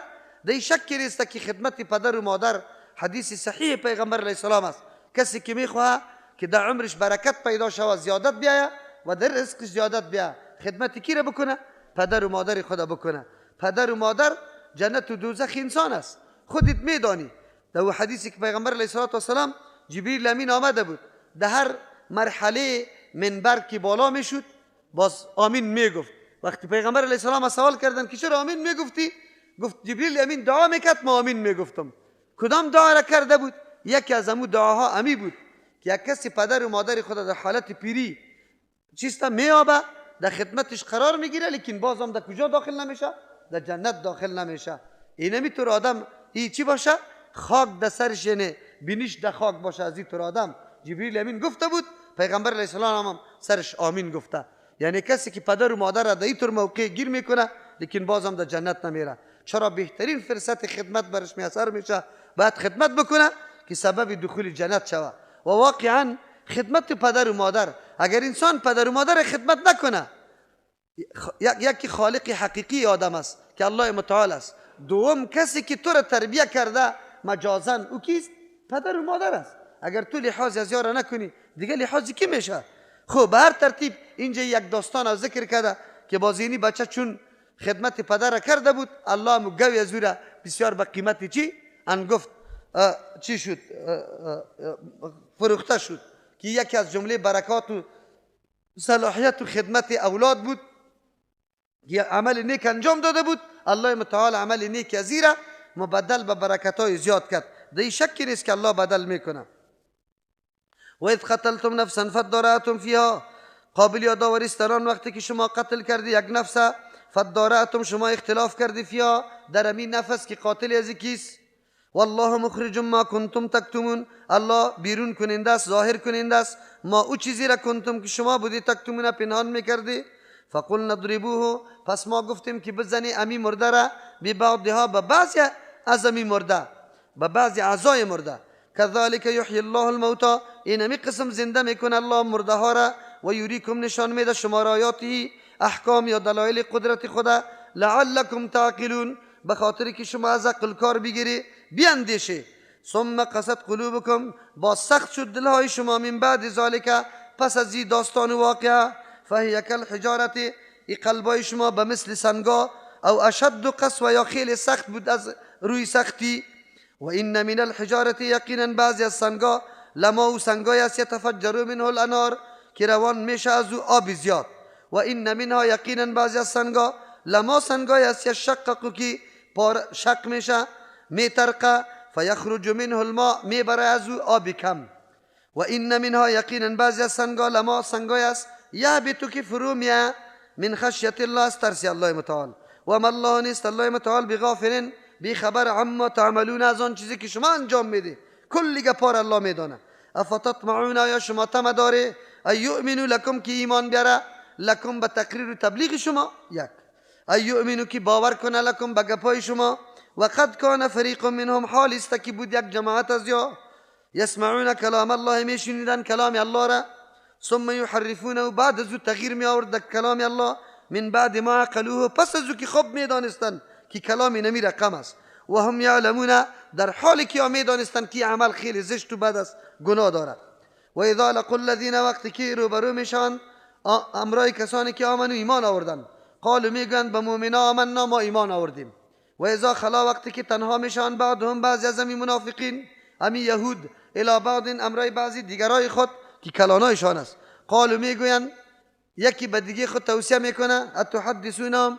آیا شما خبر میده مسلمانا را به ما به او رازها اسرار فتح الله که گشاده الله علیکم بالای شما اوصاف پیغمبر براتان الله بیان کرده او را به مسلمانا چرا پیش میکنه که با سوا سرتان دلیل بگیره لیحاجوکم که دلیل بگیره در مقابلتان بهی توسط گفته خودتان عند ربکم به نزد پروردگارتان شما میری برش میگی که بله اوصاف پیغمبرتان پیش ما در کتاب ما اینطور است افلا تعقلون آیا از عقل کار نمیگیری این قبی عقل هستی راز خدا بر از او میگه اولا یعلمون آیا نمیداننی مردم ای بدبختا ان الله که یقینا الله متعال یعلم میدانم آن چیزی را یسرون که یا پنهان میکنه و ما یعلنون آن چیزی را که آشکارا میکنه و منهم بعضی از یا امیون مردمای نادان است لا یعلمون الکتاب که نمیدانه اصل مطلب کتابه الا امانیه بجز از پندارها و خیالا یا بجز از قرائت و اینهم نیست ای مردم الا یظنون مگر گمان میکنه در مورد نجات خود اصل سند و دلیل نداره فویل للذین هلاکت باشه برای کسانی که یکتبون الکتاب نوشته میکنه کتاب بیدیم به دست خود ثم یقولون باز میگه هذا من عند الله از جانب الله است لیشترو به به خاطر که بگیره توسط نوشته خود ثمنا قلیلا بهای خیلی کم دنیا را فویل لهم هلاکت باشه بربادی باشه برایشان مما از جهت آن چیزی که کتبت یا نوشته کرده ایدیهم دستایشان و ویل لهم هلاکت و بربادی باشه برایشان مما از جهت آن چیزی که یکسبون یا به دست میارن و قالوا گفتن لن تمسنا النار هرگز ما را مس نمیکنه آتش الا ایام معدوده مگر روزای شمار شده خیلی کم قل بگوی پیغمبر علیه السلام اتخذتم عند الله عهدا آیا از پیش الله کدام پیمان گرفتی که شما را عذاب نمیده فلا یخلف الله عهده که هرگز الله از وعده خود مخالفت نمیکنه ام تقولون علی الله یا است که شما میگی بالای الله ما اوتر سخن الله تعلمونه که سند نداره بلا گپ اینطور نیست که شما میگی گپ اینطور است من کسب سیئتا کسی که کسب کرد شرکه و احاطت به خطیته و فرا گرفت احاطه کرد در بر گرفتی را گناهایش بستر رو جان ایده گناه غرق شد فاولایی که طور مردم اصحاب النار ملازمین آتش است هم فیها خالدون یا در آتش همیشه هستند والذین آمنوا کسانی که ایمان آورده و عمل الصالحات عمل درست انجام داده اولایی که طور مردم اصحاب الجنت ملازمین جنت است هم فیها خالدون یا در جنت همیشه می باشه. در اینجا الله متعال امو داستان آل قتل نفس است. چرا قتل صورت گرفته بود؟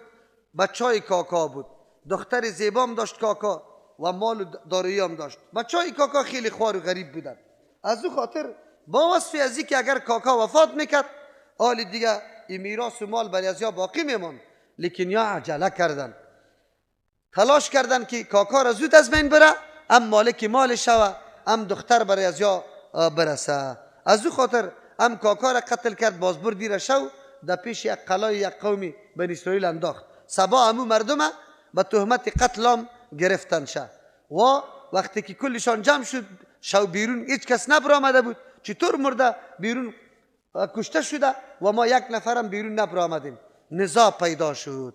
قاعده است که هرگاه اینطور مسائل میایه باز قوم بازی و فرقه بازی شروع میشه. هر کس که قریبی کس است از او دفاع میکنه. اینمی قسم قریب بود که جنگ در بگیره و خونریزی بزرگ در این مورد واقع شوه. یک کمی به هوش آمدن، مراجعه کردن در پیش موسی علیه السلام.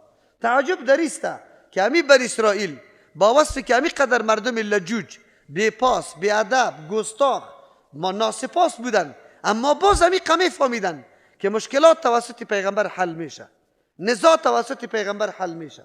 از او خاطر مراجعه پیش موسی علیه السلام کرد. موسی علیه السلام الله برش وحی کرد که همین مرده را بعضی اعضایش سری جانش بزنه، مرده پس زنده میشه. اینی زنده شدن اما و شما این را تعجیزی گفته بودیم، یعنی به طریق معجزه، به طریق معجزه اما طور کردن.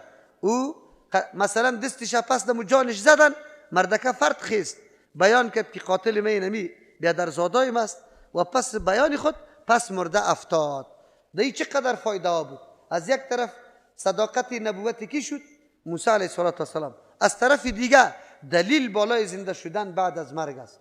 بزرگترین دو موضوع خیلی مهم موضوع در قرآن ذکر میشه که زیاد اختلاف مردم و مخلوق در کل تاریخ قطش داره. یکی موضوع توحید، یکی موضوع بعث بعد الموت، یعنی پس دوباره زنده شدن، حساب و کتاب کردن. از همون خاطر است که موضوع زنده شدن بعد از مرگ بسیار اساسی موضوع در بخش عقیده است و خیلی رول مهم داره. الله متعال هم در دو موضوع، هم در توحید و هم در زنده شدن بعد از مرگ، نمونه های مختلف ذکر میکنه. الله در مورد توحید خود مختلف مثالا را، مختلف صورتا را، مختلف چیستا بیانا را بر ما کرده، دلایل و سندا را ذکر کرده. در موضوع زنده شدن بعد از مرگ هم مساله که بهار میشه، ما نمونه زنده شدن بعد از مرگ با چشم سر مشاهده میکنیم. به این خاطر که یک انسان در ذهنش نگرده که مرده چه قسم زنده شود، یا یک آدم خاک شده، یک آدم استخوانش پوسیده شده، این چه قسم پس زنده میشه. ما با چشم سر میبینیم که زمستان میشه، حتی یک برگ سبز دیده نمیتانیم. روی خاک و دشت میبینیم که یک دم خاک و خاکدان است، هیچ چیز وجود نداره، ولی وقت بهار میشه امید دشت و بیابان یک دم لاله میشه، یک دم گل و گلکاری میشه، یک دم درختا میشه. این هر سال ما دلیل زنده شدن بعد از مرگ با چشم سر مشاهده میکنیم. به این خاطر که در ذهن ما باشه که ما پس زنده میشیم و ما حساب کتاب میشه. الله او داستان از ذکر میکنه. در این داستان اون خودی الله میگه که فایده چی بوده؟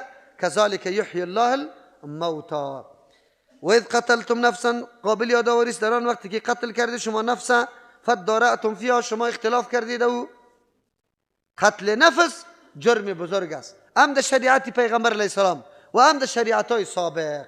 چرا؟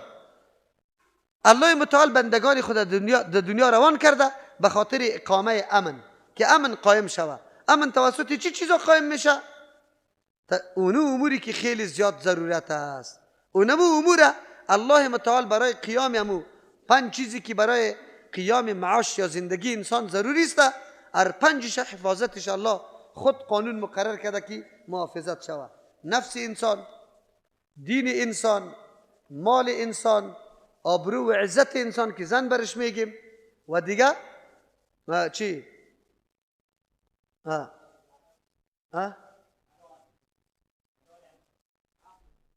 عقل انسان. جزاک الله. عقل انسان. این 5 چیز برای این از جمله اسباب قوام زندگی است که نباشه زندگی سرش قائم نمیشه. الله متعال جنایاتی که در برابر این 5 چیز میشه جزایش خود تعیین کرده. اگر عقل از بین میبری، شراب میخوری، دوره زده بشی، الله جزایش مقرر کرده. اگر قتل میکنی، الله جزایش مقرر کرده که قصاص میشی. اگر دین ترک میکنی، مرتد میشی جزایت قتل است، الله مقرر کرده. اگر مال تعرض میکنی جزایش قطع دست است که الله مقرر کرده. اگر آبرو و عزت پایمال میشه سنگسار میشه که چیسته کسی زنا بکنه یا دوره زده میشه یا سنگسار میشه. از او خاطر این 5 چیز در زندگی انسان بسیار اهمیت داره، جزاهایش الله مقرر کرده. قتل نفس جرم عظیم است، چرا که بدمنی به بار میاد، فضای اعتماد و سالمیت از بین میره. از او خاطر است که الله متعال جزای سنگین هم برش مقرر کرده. اما کورای دنیای غرب این مورد انتقاد میگیره اسلام که چرا قاتل میکشه، یکی خوبی از او از بین رفته، دوم چرا از بین بره. قاتل کشتن حیثیت دور کردن میکروب است، این میکروب جامعه است. اگر این دور نشوه آینده دیگه قتل میکنه، سرایت میکنه، دیگه کس از یاد میگیره، جرأت پیدا میکنه. از او خاطر این میکروب باید از بین بره. اینجا مموتور بوده قاتل اونه معلوم شد، اونجا خودش بیان کرد که کی بوده. از همون خاطر است در شریعت ما اگر اقارب کسی را قتل میکنه که از او میراث میبره، خودش از میراث از او چی میشه؟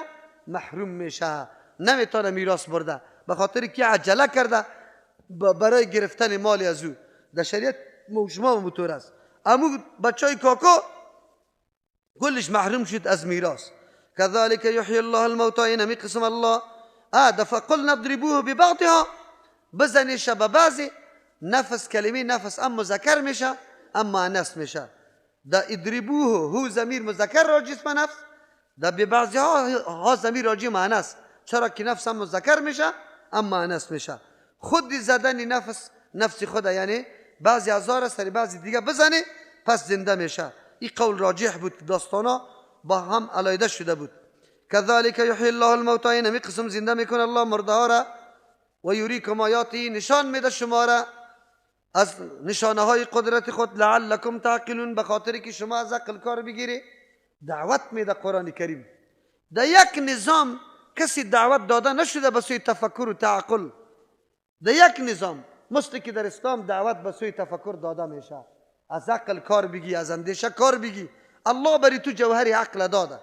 این برای چی است؟ برای عزیست که من تفکیک بتانم خوب و خرابه. از او خاطر مقلد محض انسان نباشه، دنبال روی محض نباشه. هر چیزی که مردم میکنه من میکنم. و او تو آدم پیغمبر اسلام در حدیث امعه میگه لا تکن امعه، نشو تو امعه. این احسن الناس احسننا و این اساء الناس اساءنا. اگر مردم خوب کرد ما هم خوب میکنیم، اگر مردم بد کرد ما هم بد میکنیم. اینطور نکنیم. الله برای انسان اندیشه و عقل داده، جوهر عقل. تو باید به بصیرت قدمی بالا کنی، کدام را تعقیب میکنی، چه قسم عمل میکنی. دین خصوصا در موضوعی که تعلق به دین داره با آخرت داره. از همون خاطر ما مردم دعوت نمیگیم گپی مرا قبول کن، نمیگیم برای ما بیا. ما کسی لازمی نکردیم، دعوت میدیم تحقیق کو، تلاش کو، تأمل بکو. آن چیزی که برات حق ثابت میشه از او پیروی بکو، دنبال رو نباش، قطعا دنبال روی نکو. الله متعال تو را این اندیشه را داده برای دی عقل، بصیرت برات داده، تو سرش کار بکو.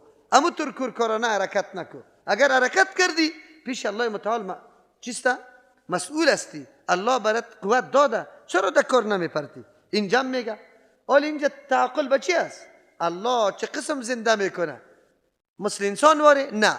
انسان برای انجام دادن یک کار به اسباب و وسایل ظاهری ضرورت داره، به وقت ضرورت داره، به فکر و نقشه ضرورت داره، به جای ضرورت داره. اما الله متعال به این چیزا ضرورت نه، در وقت ضرورت داره، نه در جای ضرورت داره، نه در اسباب ظاهری ضرورت داره. بس انما امره اذا اراد شیئا ان یقول له کن فیکون موجود است. هیچ وقت الله را سر خود قیاس نکنه، بلکه انسان باید بیاندیشه. اینجا انسان که بیاندیشه میدانه که الله خالق است، هر چیزی را که میخواه میتونه. ثم قست قلوبكم من بعد ذلك، بعد از سخت شد دلهای شما پس ازی. فهی کالحجارة، دلهای شما به مثل سنگ شد، بلکه سنگ نه، او اشد قسوه، یا سخت از سنگ کده. قلب بنی اسرائیل واقعا سخت بود. کدام نشانه ها و علامه های قدرت الله را که بنی اسرائیل در همراهی موسی علیه السلام مشاهده میکنه بیخی ناشنا و نایاب است.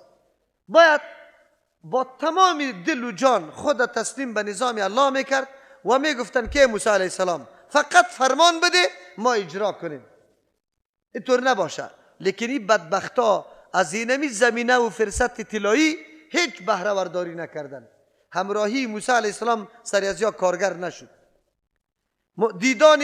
دیدن نشانه های قدرت الله سر از یا کارگر نشد. قلبا دیگه هم سخت شد. چه رقم سخت شد؟ تحریفات شروع کرد در کتاب الله. خود خو عمل نکردن مانع هدایت دیگران شدن. کسایی که میخواستن که وا برای حق بره مانع از وا شد. انشالله آلی بر ما میآید که همین آیت ها مصداقش کی میگرده؟ امروز کدام مردم مصداقی آیت ها قرار میگیره که خود کو گوی هم دین به مردم واضح نکرد اما مانع هدایت دیگران شده.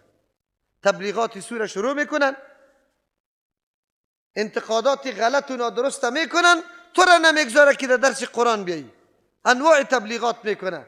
همین یهود بود. الله چی میگه؟ ثم قست قلوبکم، بعد از او سخت شد دلهای شما، من بعد ذالک، پس از این قدر حالات و واقعات، فهی کالحجارة، همین دلها به مثل سنگ بود، او اشد قسوه، یا سخت از سنگ کرده هم. چرا؟ از سنگ کرده. چرا سخت است؟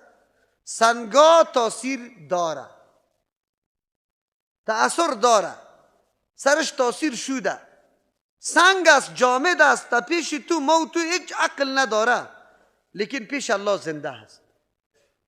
در دنیای طور چیزی نیست که پیش الله زنده نباشه. و این من شیء الا یسبح بحمده.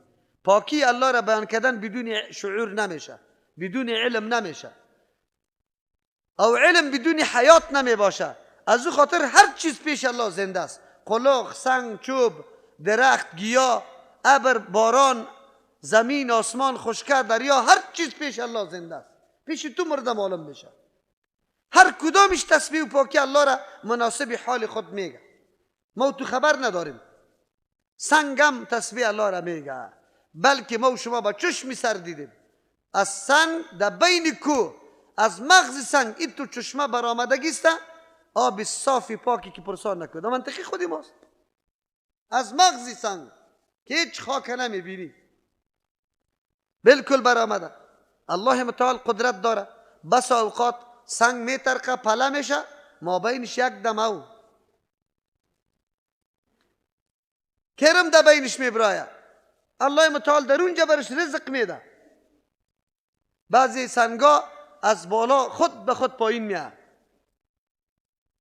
الله خود میگه، قرآن خود میگه لو انزلنا هذا القرآن على جبل لرأيته خاشعا متصدعا من خشیة الله.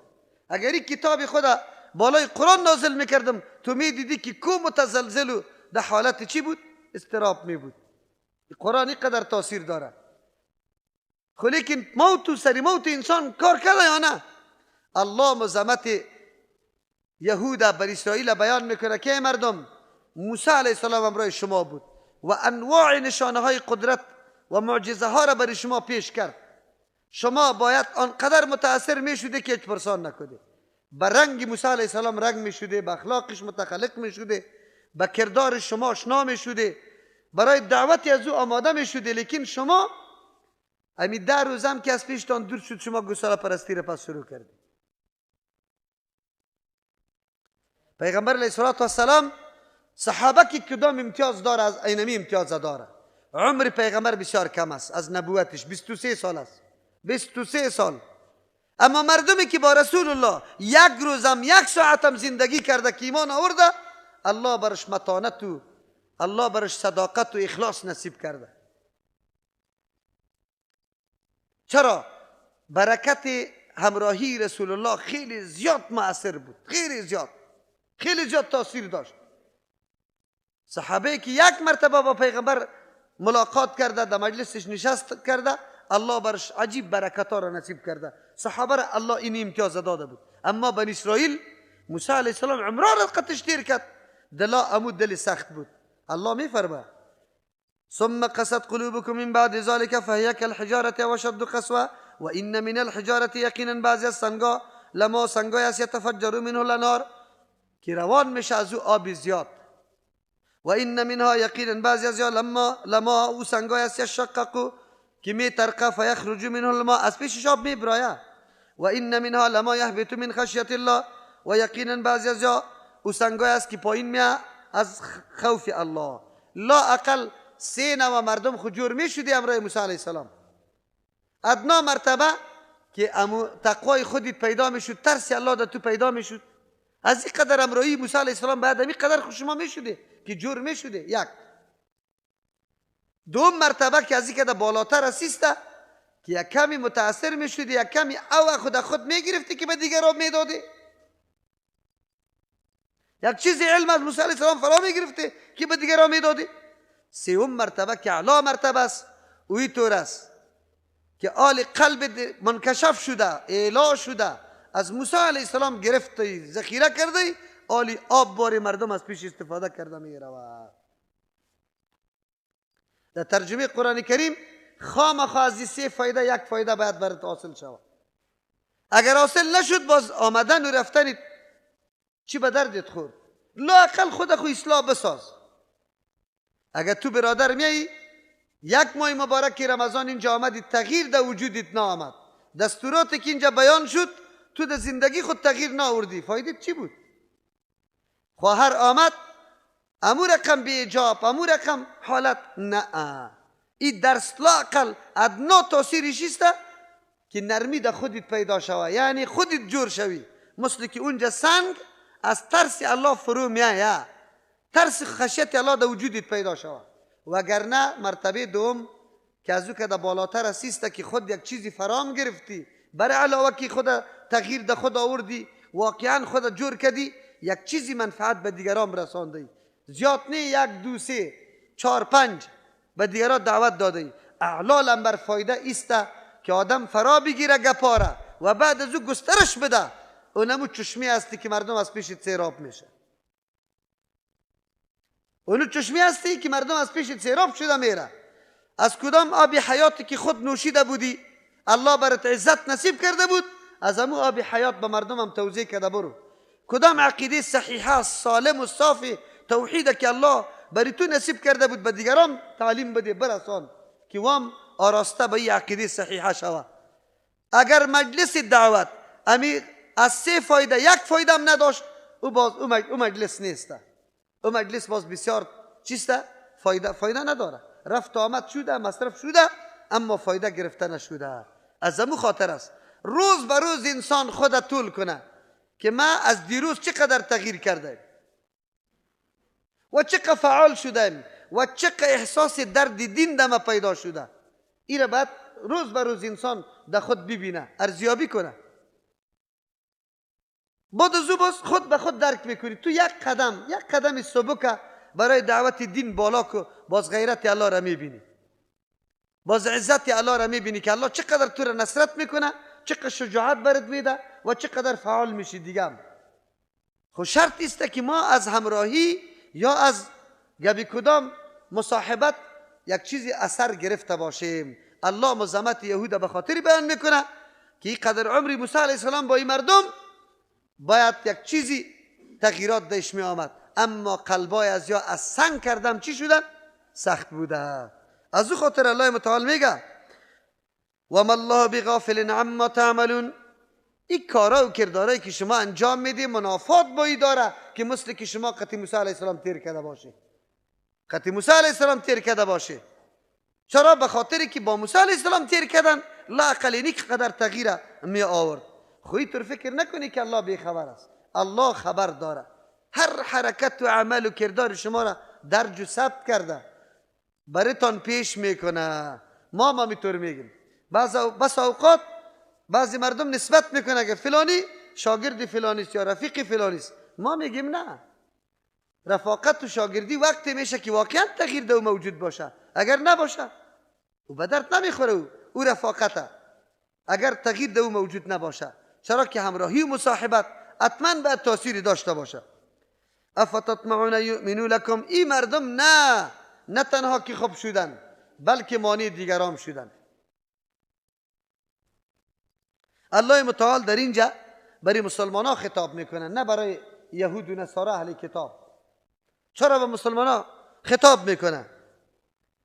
به مسلمان ها خطاب میکنه که از یاد طمع توقع خیر نداشته باشه. یا حتی رفتن با موسی علیه السلام کلام الله را شنیدن، احکام الله را شنیدن به گوش، پس که آمدن به باقی مانده مردم چی گفت؟ گفتی اینطور که موسی علیه السلام میگه هم نبود. الله ما را امر کرد به اندازه توان ما، اگر توان نداشتیم میمانیم شه، اینطور نیست. به مجردی اونجا قطع موسی علیه السلام رفته سخن شنیده، اینجا تغییر آورده، این تحریف میگه. این کاری علمایش بود. عوامش چی طور بود؟ عوام هم برای ما میاد. عوام فقط بگی خیال پلو میزنه، خیال پلو. یک روز نمیکنه که یک کمی زحمت بکشه بره و در جستجو شوه که من همونطور میگم که جنت میرم، یعنی که عملم از جنت است. از کی پیروی میکنم؟ چی رقم پیروی میکنم؟ عملم مقبول است یا مردود است؟ نه خیال پلو است، مذهبیستم. باز هنوزه که این واقعه برام بیان شوه، امام ابو حنیفه رحمه الله میگه در کعبه داخل شد، نصف قرآن کریم در یک رکات خواند، یک پایش بلند بود. چی رقم؟ قرآن کریم نصفش خواند، یک پایشان بلند گرفته بود. باز نصف دیگه شه بگوید در دیگر رکات خواند، دیگه پای خود بلند گرفته بود. باز آواز هاتفی شد از بیرون، یک آواز شد از آسمان که امام ابو حنیفه رحمه الله تو رم بخشیدیم و هر کس که پیروی تو است او رم بخشیدیم. خلاص دیگه آرام خو کنی. نصارا می نازه سر عیسی علیه السلام، میگه او که سریدار قربانی داده به خاطر گناه ما را الله عذاب نمیده، چرا که عیسی علیه السلام قربانی داده. برای کسی که خود حنفی بگیره امام ابو حنیفه رحمه الله قربانی داده. خلاص ببینی این حکایت های مکذوبه و دروغه در جان امام ابو حنیفه رحمه الله، بجای از اینکه مدحش بکنه ذمش بیان میکنه. آیا امام ابو حنیفه همینطور عبادت روا میدانه؟ عبادت خلاف طریقی پیغمبر روا میدانه؟ چطور شده میتونه که عبادت یک پایه باشه؟ نعوذ بالله. تعجب است، تعجب است. ای مردم، در این شکی نیست در زهد و تقوا و امانتداری از سلف ما واقعا ختمای قرآن کریم، عبادت های خیلی زیاد نقل شده، ولی انسان امون مقدار بگویه که بگویه امکان داشته باشه.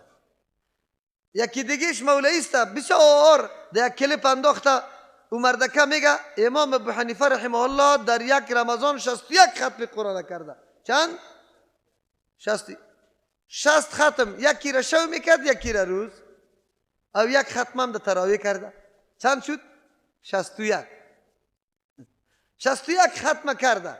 در این شکی نیست اگر یک انسان بشینه بالکل ختمه را میتونه، 61 ختمه میتونه. اما شان امام ابو حنیفه رحمه الله، او خود مدرس بود، او خود داعی بود، او خود حق اولاد خودم میشناخت، او خود کار و تجارت هم میکرد. تعجب است این از کجا میگه؟ چرا اینطور میکنه؟ امام ابو حنیفه رحمه الله خیر، خیلی خوب. ملا صاحب تو وقتی امام ابو حنیفه رحمه الله یک عالم دیگه، یک بزرگ دیگه 60 100 ختم کرده، مرا دعوت میدی که 100 ختم بکنم؟ کلگی ما خیر دمی رمضان بگوی میشینیم در خانه جای به جای هیچ حرکت نمیکنیم، ختمه را شروع میکنیم. ختم میشه، زندگی فلج میشه. بیادرکم به مردم دین حقیقی را بیاموزان، به مردم را ناموزان که بری دیگه شنگ مسجد محکم کنی خیر و خلاص. به مردم بگو در وقت جهاد کنی، در وقت نان بخوری، در وقت خواب بکنی، در وقت کار بکنی، در وقت نماز بخوانی، در وقت تفسیر بکنی. حالی یک آدم اینجا تفسیر بکنه خیلی زیاد ثواب داره، یا از ساعت 5 تا 8 بجه 3 سپاره یا 6 سپاره قرآن بخونه، کدامش ثواب داره؟ تفسیر ثواب داره. تو باید بدانی. افسوس است که این گپا خیلی زیاد میشه. منظورم چیسته؟ منظور است که ما طمع نداشته باشیم از اون مردمی که و نعوذ بالله حتی با الله وفا نکرده، وفاداری به الله نداره. انو زمانه چیست دیگرام شده. علمای یهود همینطور بودن، خود عمل نکردن، مانع دیگرام شدن. چرا؟ به خاطر ازی که وقتی دیدن که عوام از صفات پیغمبر خبر میشه میره آل ایمان میاره، از او خاطر گرفتن در تورات اضافگی ها را شروع کردن. وقتی که عوام مراجعه میکرد که همی پیغمبر که فعلا پیدا شده همی نشانایش نیست، برشان میکشیدن کتاب میخواندن که او نشانا که در اونجا نوشته است در پیغمبر علیه السلام نمی بود. الله متعال مزمتشان بیان میکنه از این علمایشان که ببینه تحریفات کردن، تغییرات در کلام الله آوردن پس از اینکه میدانستن که کلام الله است. افتطمعون یؤمنوا، یا شما طمع داری برای از یا ایؤمنوا لکم که ایمان بیاره به گفتار شما به دعوت شما. یک مانا ایؤمنوا باور کنه، لکم به گپای شما نمیکنه باور. و قد کان فریق منهم، او حال است که بود یک جماعت از یا یسمعون کلام الله که میشنیدن کلام الله را، ثم یحرفونه، و بعد از او تغییر میداد او کلام الله را، من بعد ما عقلوه، پس از او که خوب دانسته بود او کلامه. اینطور نیست که از نادانی تغییر الفاظ بیان میکرد. و هم یعلمون، حال است که میدانستن که امی تغییر دادن گناه بزرگ است، لیکن باز هم امی کار میکردن. خب چرا؟ این خاصیت یهود، علمای یهود بود. اگر علم ما امروز تغییرات میاره، تغییرات چی رقم میاره؟ تغییرات وقتی که میگیره فلیدین، اگر چی موضوع را مردم خیلی در سوالام نوشته کرده مولی سب تو رفلیدین گپ سریم عزیسته، مردم خیلی زیاد میپیچه، جنگ و جدل سرش از او خاطر زیاد یاد میکنیم. میگه رفلیدین ای منسوخ شده، اون حدیث است مالی اوراکم چیسته که از ناب خیل شمسن. ما چی شده که ما شما را میبینیم به مثل چی هسته؟ اسبای افتو زده واره، دنبای اسبای چی افتو زده واره که بالا گرفتی و چی میکنه. رفلیدین میگه بالا کردن مثل دنبی اسب است. و مرده که دنبی اسب یک تاست، هیچ خود دو دست است، تشبیه ازی با او نمیشه. او را امام مسلم رحمه الله در بخش سلام دور دادن آورده که در سلام دور دادن بعضی صحابه السلام علیکم و رحمت الله، السلام علیکم و رحمت الله، اینی تشبیه به دنبیه اینطوری میکرد. ای از بین رفته. منظورم چیست؟ تغییر آوردن. چیست؟ تغییر آوردن، تحریف کردن برای فریب مردم. و مرده که ایده کجاسی حدیث؟ ایده موردی رفلیدین نیست، ایده مورد دعاست. چرا ایده مردم عوام فریب میدی و ای گپ برش میزنی؟ الله متعال از این طور مردم ها تم توقع نیست از یهود، به خاطر که مال و متاع دنیا را ترجیح داده بودن. و اذا لقوا الذین آمنوا، آلی مردم عوامی از یا چی میکرد؟ وقتی که ملاقی میشم رای کسانی که مؤمن هستند قالوا میگویند آمنا، ایمان آوردیم. و اذا خلا بعضهم، وقتی که تنها میشه گوشه میشه بعضی از یا الی بعضین، به بعضی دیگرا، آلی یکی دیگه خدا ملامت میکنه. بعضی از یا میامد پیش مسلمان ها میگفتن امی صفاتی که این صفات از پیغمبر علیه السلام صفاتش در کتابی ما هو به هو امی رقم موجود است. بعضی دیگرا کلانا سرش قار میشد که چرا این گپا را به مسلمان ها میگی؟ راز خدا به مسلمان ها میگی، سبا سرتان دلیل پیش میکنه، نگوی بری از وا که باز برتان دلیل پیش میکنه. ملامت میکردن. یا اینطور معامله میکن تو گویی که الله جاگاه نیست، الله هیچ خبر نیست یا علم نداره. نعوذ بالله. ای از بی‌اعتقادی میشه. اگر عقیده داشته باشن که همه چیز الله خبر داره، اگر یا بگوی اگر نگویه، اگر یا به مؤمنا بگوی اگر نگویه، الله خو خبر داره که نشانه های پیغمبر در کتاب های از یا موجود است. و اذا خلا بعضهم، وقتی که تنها میشه بعضی از یا الی بعضی امرای بعضی دیگرا، قالوا میگویند اتحدثونهم، آیا شما خبر میدی بما به او اسرار یا به او صفاتی که فتح الله علیکم، گشاد الله بالای شما در کتابایتان، لیحاجوکم، که دلیل بگیره مسلمانا در مقابلتان، بهی توسط گفته خودتان، چون خودتان اعتراف کردی که بله صفات پیغمبر در کتاب ما است. عند ربکم، به نزد پروردگارتان در روز قیامت. سری خود سند نکشی. چرا سری خود سند میکشی؟ واره خبر نکنی مسلمانا را از حالات کتابای خود خبر نکنی. افلا تعقلون، آیا شما عقل نداری؟ این قبی عقل استی میری گپای خود بر ازوا میگه که سرتان دلیل جور کنه. الله چی میگه؟ اولا یعلمون، آیا یا نمیدانه این بدبخت است ان الله که یقینا الله متعالی علم میدانم آن چیزی را یسرون که میپوشانه. چیزی را که میپوشانه اوصاف پیغمبر صلی الله علیه وسلم که حقیقتا است او را پنهان کرده. و ما یعلنون کدام چیزایی را که آشکارا میکنه اوی که صفت رسول الله نیست و در کتاب هم نیست یا از خود نوشته کرده به مردم نشان میده. الله خو عالم است. کدام طرف خود پنهان میکنی؟ دیگه از این مردم توقع ایمان آوردن نداشته باشی. چرا این مردم ضدیست، عنادیست، خود برتر میدانه. چون که پیغمبری در خاندان از یا نامد، اینی گپ باعث ازی شد که یا رای مخالفت در پیش بگیره یا ایست که در ایمان آوردن بالای پیغمبر دروازه دکانش بسته میشه.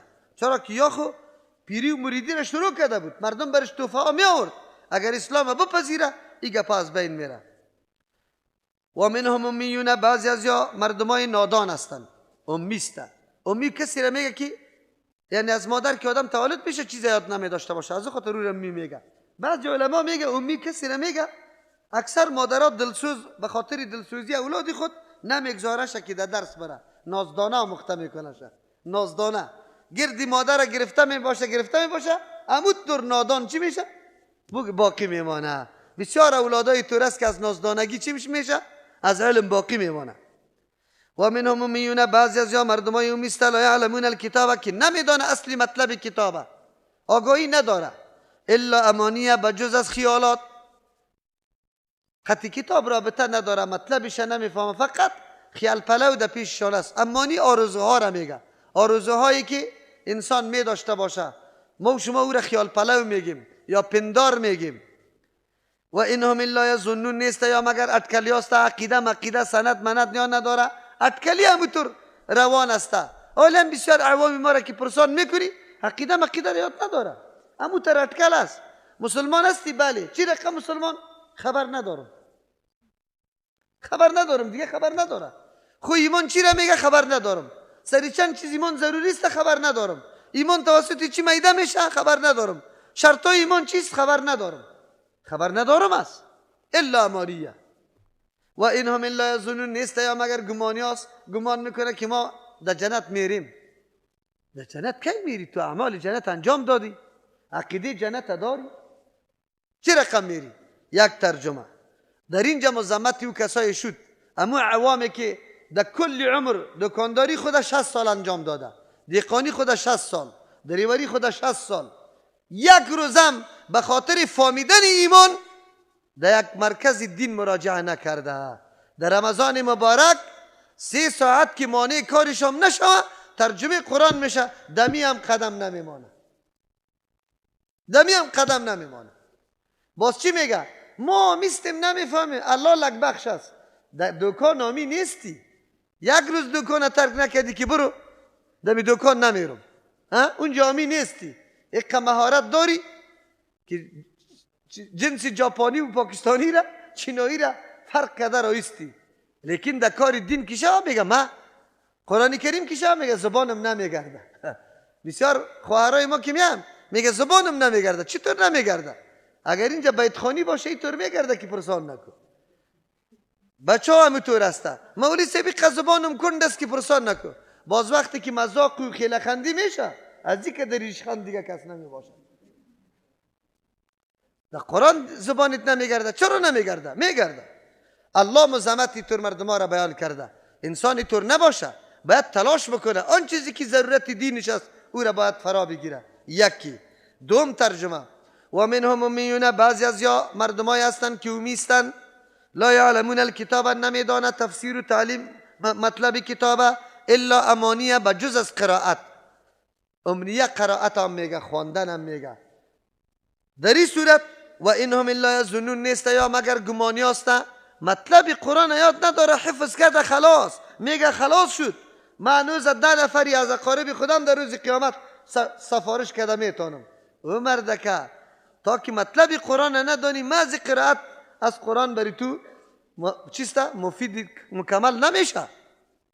اینجا مزمت همون قاری است که قرآن حفظ میکنه خود تفسیر خود نمیفهمه، در مطلب قرآن خود نمیفهمه. از او خاطر در این صورت الله متعال مزمت از وارا بیان کرده. چرا؟ قرآن ما پیش گفتیم که اصل مقصد قرآن تزکیه است. یک انسانی واقعی جور کردن و این 3 مرحله داره. چند؟ تلاوت که مقدمه برای کیست؟ فهمیدن معنا. فهمیدن معنا که مقدمه برای عملی کردن احکام الله است.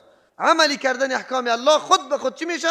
تزکیه به دست میآید. این نصاب تزکیه است. تلاوت بکو، مطلب قرآن بدان، بعد از او سرش عمل بکو، پس از او بس چی میشه؟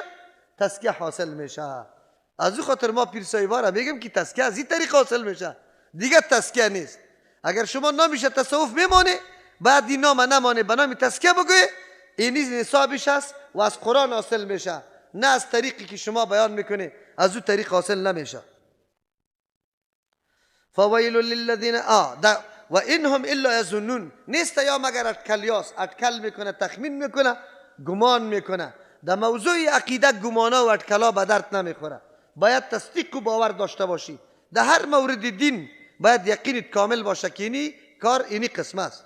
همونطور گمان کفایت نمیکنه. فویل للذین یکتبون الکتاب، هلاکت و بربادی باشه برای کسانی که نوشته میکنه کتاب بیایدیم به دستای خود. ثم یقولون، بعد از میگه هذا من عند الله، از جانب الله است. چرا این کار میکنه؟ لیشتروا به ثمنا قلیلا، که بگیره توسط این نوشته خود بهای خیلی کم دنیا را. امروز ما بسیار مردم داریم نوشته میکنه، آیت قطع میکنه، نصفش میاره نصفش نه، و نمود میکنه که آیت است، این دین است، حالان که دین نمی باشه، صرف به خاطر ازی که مقام مردمی خود از دست نده. مقام مردمی خود از دست نده. کتابا را نوشته کردن، شما را الله انصاف بده، همین کتابایی که نوشته کرده، همین دلایلی که آورده و کل بدعات ثابت کرده، بدعتا را ثابت کرده، در روز قیامت جواب داده میتونی به الله؟ تحقیق همین احادیث کرده که شما آورده یا نه؟ کتابای زخیم نوشته شده، مفت توزیع میشه برای مردم. کتاب نوشته کرده، به مردم صراط مستقیم معرفی کرده شه، لیکن خبر نداری که صراط چی است؟ معوج است، رای کج و کور است، مستقیم نیست. چرا نیست؟ یک دلیل صحیح را دهش آورده، یک دلیل صحیح، صرف عوام فریبی کرده. چرا؟ عوام بیچاره خو که کتاب ببینه میگه ده کتاب است، و خو پشت دلیل ملیل نمیگرده که دلیل چی را میگه ده کتاب است. کتاب دلیل شده نمیتونه. کتاب از هر کس است. لینن هم کتاب داره، هندوم کتاب داره، زردشت هم کتاب داره. کتاب دلیل نیست. دلیل کیست؟ قرآن و حدیث پیغمبر صلی الله علیه وسلم است. سخن وقت ثابت میشه که اونجا سند داشته باشی، یا از آیت قرآن یا از حدیث صحیحی که پیغمبر صلی الله علیه وسلم. در هر مورد ایره باید ما آشنا باشیم، خب بفهمیم مطلقی کتاب کفایت نمیکنه. کتاب هر کس نوشته میکنه، تو نوشته کردی روا، من نوشته کردم ناروا، گپی ما قبل شوه از تو، هر دوی ما انسان هستیم. نه، گپی ما تو قابل قدر نیست. قابل قدر سند و دلیل است که سخنت سند و دلیل داره یا نداره. اگر داشت از تو، اگر از ما داشت از ما. آسان گپ است. از او خاطر الله متعال مذمت یهود که بیان میکنه، یکی از شیوه های از یا امی بود که برای متاع دنیا نعوذ بالله، برای حفظ منزلت و مقام مردمی خود، گپای دروغ در کتاب اضافه میکرد، به نام دین معرفی میکرد به مردم. حالی رساله و کتابای زیاد میبراید، در مردم توزیع میشه، به خاطر از اینکه دین است، حالان که او دین نیست، او بیدینی است، واقعا بیدینی میباشه، صرف به خاطر از اینکه من مقام خود بگیرم. الله متعال میگه چی میگه؟ فویل للذین، هلاکت و بربادی باشه برای کسانی که یکتبون الکتاب، نوشته میکنه کتاب بیایدیهم، به دست خود. ثم یقولون، بعد از او میگویند هذا من عند الله، هم در عمل گناه کرد، گناه عملی کرد که نوشته کرد چیزی نبود، یا نوشته کرد که ای است. هذا من عند الله لیشتروا به ثمنا قلیلا، که بخره توسط ازی بهای کمه. فویل لهم، هلاکت و بربادی باشه برای از یا مما، از جهت آن چیزی که کتبت ایدیهم، یا نوشته کرده، چیزی را که نوشته کرده. او اینجا از جهت از این برشان هلاکت باشه. چرا؟ به خاطر که وقت دین ثابت باشه نوشته تو چی ضرورت داره و ویل الله مما یکسبون هلاکت باشه برای از آن چیزی که داینده یا به دست میاره از همین نوشته خود. در اینجا اشاره به ایسته الله متعال میگه که مردم ها نعوذ بالله مال و متاع دنیا پیششان خیلی اهمیت داره. دی نمیبینه که این نوشته ما سبب هلاکت مردم میشه، گمراهی مردم یا سعادت و نیکبختی مردم میشه. منافع شخصی را مقدم شمرده از منافع مردم. در قصه از این نیست که مردم چی رقم میشه. بس اوقات شما باور به الله بکنید که من نمازهای بعضی دوستا را در بعضی جاها میبینم بسیار دلم درد میکنه، به خاطر که یک آدم ریش سفید است، بسیار با زحمت و تکلیف وضو کرده، بسیار با زحمت و تکلیف در مسجد آمده، به نام تراویح آمده، اما اینجا به جای از اینکه ثواب ببره عذاب برده. نه قومه درست بوده، نه جلسه درست بوده، نه دعای استفتاح تکمیل کرده، نه درود تکمیل کرده، نه دعا را تکمیل کرده، نه سجده را صحیح کرده، نه رکوع را صحیح کرده. تو منفعت شخصی خود در نظر میگیری. این برادر مسلمانت که زحمت کشیده، مهنت کشیده، این را در نظر نمیگیری؟ امی ملا صاحب الله چی جواب میگه؟ در حدیث که پیغمبر علیه السلام میفرماید انما جعل الامام لیؤتم به، یقینا گردانیده شده امام که اقتدا پشتش کرده شود. چرا کرده شود؟ یعنی امام تمام ذمه‌واری را از دوش خود بگیره، نماز طوری بخونه که ثواب مقتدیش خیلی زیاد شود، اما رقم نماز باید خوانده شود. اما امروز میبینی چرا این کار بشه؟ بعد از او الله چی میگه؟ و قال میگوین لن تمسنا النار الا یاما معدودا. دیگه پنداری غلط سعی کن. مردم چی تصور میده؟ کدام تصور میده؟ میگویند هرگز مسا نمیکنند، نمیرسه بر ما آتش الا یاما معدودا، مگر روزای شمار شده. ما اول عذاب نمیبینیم، اگر ببینیم چند روز هستیم. اما روزایی که گساله پرستش شده یا 7 روز یا 40 روز یا از او کمتر یا زیادتر، دیگه ما عذاب دنبال ما آمده نمیتونه و نمیه. الله متعال میگه این گپا به زبان میشه، یعنی که سند میخواه، سند پیدا کن. دو راه وجود داره، یا خو الله براتون سند داده این گپا، اگر سند داده بیاری پیش کنی. اگر سند نیست باز معلوم شد که شما سری الله دروغ بسته میکنی. سری کی؟ سری الله دروغ بسته میکنی. قل بگوی پیامبر علیه السلام اتخذتم عند الله، آیا شما گرفتی از نزد الله عهدا کدام پیمانه؟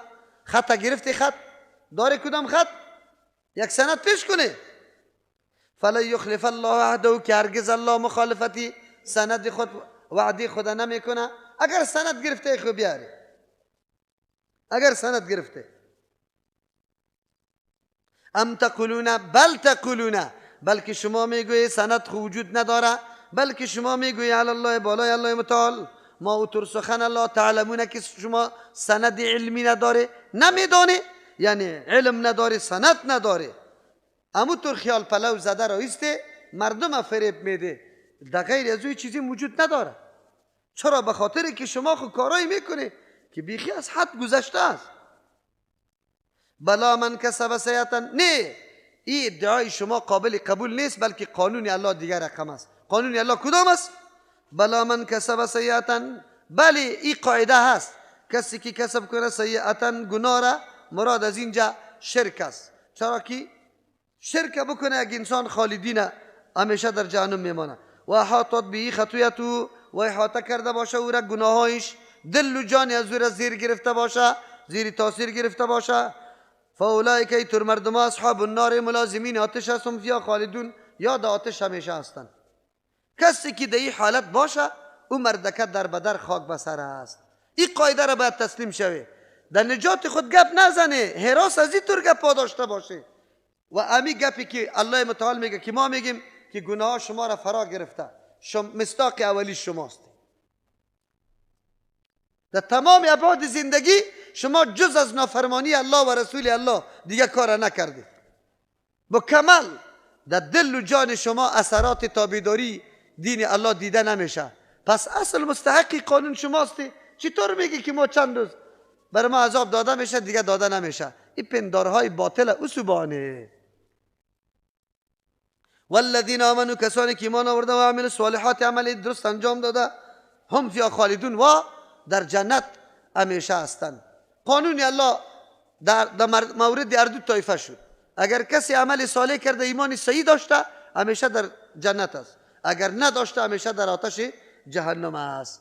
الله متعال درس بر ما میده. اول خاصیت علمای یهود ای بود برای منافع شخصی خود حتی تحریفات و تغییرات در کتاب خدا ما آوردن، الفاظ زیاد تو کم کردن، صرف به خاطر چی؟ لحاظ منفعت خود. پس وا مادیات پرست بودن، دنیا پرست بودن، در قصه دین نبودن، در قصه راهیابی و هدایت مردم نبود که مردم هدایت شوه، حقیقت دین برش برملا شوه. الله متعال رحم بکنه. آلی دی امتی پیغمبر علیه السلام هم همچون ملاها و علما وجود داره که هدفشان خیر رساندن برای مردم عام نیست که مردم عام فضایل زیاد کمایی کنه، اجر زیاد بگیره و فقط منفعت خود در نظر میگیره. در قصه از این نیست. امیالی در قصه تو هست که صدقه تو میشه یا نه، مرده تو بخشیده شو یا نه. او میگه ای اسقاط بکن ما یک هزاری را بگیرم در بلای ما که مرده تو در جهنم میسازه، اگر در جنت میرم ما چی کنم شه؟ ما هزاری خدا میگیرم، هزاری خدا میگیرم. او در قصه عزیز دلسوزی بالای مردم نداره. مطلب شما میسته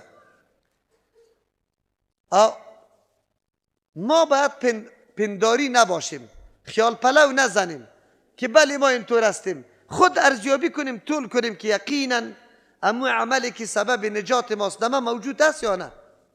ما دعوا داریم، مثلا امیالی ما دعوا داریم رسول الله را دوست داریم، هر کدام دعوا داره. رسول الله را دوست داریم، چی رقم دوست داریم؟ بری خود عمل میخواه در کدام چیز موافقت با رسول الله صلی الله علیه و سلم داریم، خلاص سند داریم همی کار که انجام میدیم که عملی پیغمبر است یا نه، خلاص گپ حل است. بالکل معلوم میشه فرقه حق و باطل، بالکل معلوم میشه. کلگی ادعا داره که بجز از رای رسول الله رای کامیابی نیست، کلگی ادعا داره که رسول الله را دوست داریم. اولی معلوم شوه که عمل کردی کدام ما سند از رسول الله داره، یعنی کار ما واقعا سند از پیغمبر داره یا نه. اگر سند داشته باشیم مثل که قرآن گفت قل اتخذتم عند الله عهدا، آیا به نزد الله تعهد و پیمان گرفته کدام سند است؟ اگر سند باشه خب بالکل صحیح گپ است. اما سند وجود نداره، این پندار است، پندار ما به حق هستیم. چه رقم به حق هستی؟ سند بیا پیش کو، سند پیش کو. تا که سند نداشته باشی این پندار است، نعوذ بالله فقط خیال پلو زدن است، خود فریب دادن است، دیگه کار نیست. و اذا اخذنا میثاق بنی اسرائیل، قابل یادآوری است در آن وقتی که گرفتیم ما از بنی اسرائیل، یعنی از اولاد یعقوب علیه السلام چی گرفتیم؟ پیمان گرفتیم، برشان دستور دادیم، لایحه دادیم چی رقم زندگی را پیش ببره. اول چیزی که برش گفتیم کدام است؟ لا تعبدون الا الله، شما عبادت نمیکنی بجز از یک الله. نفی به معنای نهی است، نکنی عبادت بغیر از یک الله متعال. اگرچه خبر داده که شما عبادت غیر الله را نمیکنی، لیکن معنایش است که شما غیر از الله دیگه کسی عبادت نکنه. هر پیغمبر که آمده اگر بنی اسرائیل است، در بنی اسرائیل است، اگر قبل از اوست اگر بعد از اوست، کلگی اول پیامشان، اول اعلانشان عبادت غیر الله را از دیگه کسی نکنه. دوم و بالوالدین احسانا، امرای پدر و مادرتان روش درست بکنه. و ذی القربا، کسایی که صاحب رشتهتان است قطع الظام روش نیک بکنه. والیتام، امرای یتیما. والمساکین امرای مسکینا. و قولوا للناس، بگوی برای مردم حسنا، گپای درسته. و اقیم الصلاة، نماز درست برپا کنه با تمام لوازم و متمماتش. و آتوا الزکات، بدی زکات. ثم تولیتم، بعد از شما روگردانی کرده. الا قلیلا منکم، مگر خیلی کم از شما. و انتم معرضون، حال است که شما همیشه عادتیتان روگردانی کردن و سرپیچی کردن از حکم الله است. و اذا اخذنا میثاقکم، قابل یادآوری است در آن وقتی که وعده محکم گرفتیم از شما. لا تسفکون دماءکم، که شما نمیریزانی خونهایتان. ولا تخرجون انفسکم، نمیکشی نفسایتان. من دیارکم، از خانه هایتان. ثم اقررتم، بعد از شما اقرار کردی. و انتم تشهدون، حال است که شما شاهد هستی. ثم انتم، باز شما هؤلاء همی شما تقتلون انفسکم شما قتل میکنه انفسکم نفسایتان و تخرجون میکشه فریقا یک جماعت منکم از جمع خودتان من دیارهم از خانه هایشان تظاهرون علیهم شما طرفداری میکنی علیهم در مقابل تظاهرون علیهم در مقابل همی خودگاهتان از دشمن پشتیبانی میکنه بالاسم به گناه و العدوان و تجاوز و یاتوکم اگر بیا برتان اسارت اسیر بیا تفادوم شما فدیه میده یعنی خلاص میکنی او را در عوض مال و هو محرم حال است که شان سخنی است که حرام کرده شده علیکم بالای شما اخراج هم کشیدن شانام کشیدن هم حرام است افتؤمنون ببعض الکتاب یا شما ایمان داری به بعضی کتاب و تکفرون ببعض او کفر میورزی به بعضی دیگه فما جزاء من یفعل ذلك چیست جزای کسی که ترکارا را میکنه منکم از جمع شما الا خزی نیست جزایش مگر رسوایی فی الحیات الدنیا در زندگی دنیا و یوم القیامت در روز قیامت یردون بازگردانده میشه الی اشد العذاب به سخت عذاب و ما الله نیست الله متعال بغافل بخبر عما تعملون از آن چیزی که شما انجام میده اولئک الذین ای مردمای هستند اشتروا الحیات الدنیا که برگزیدن زندگی دنیا را بالآخرت در مقابل آخرت فلا یخفف سبک کرده نمیشه عنهم از یا العذاب عذاب ولا هم ینصرون نه امرایشان امداد کرده میشه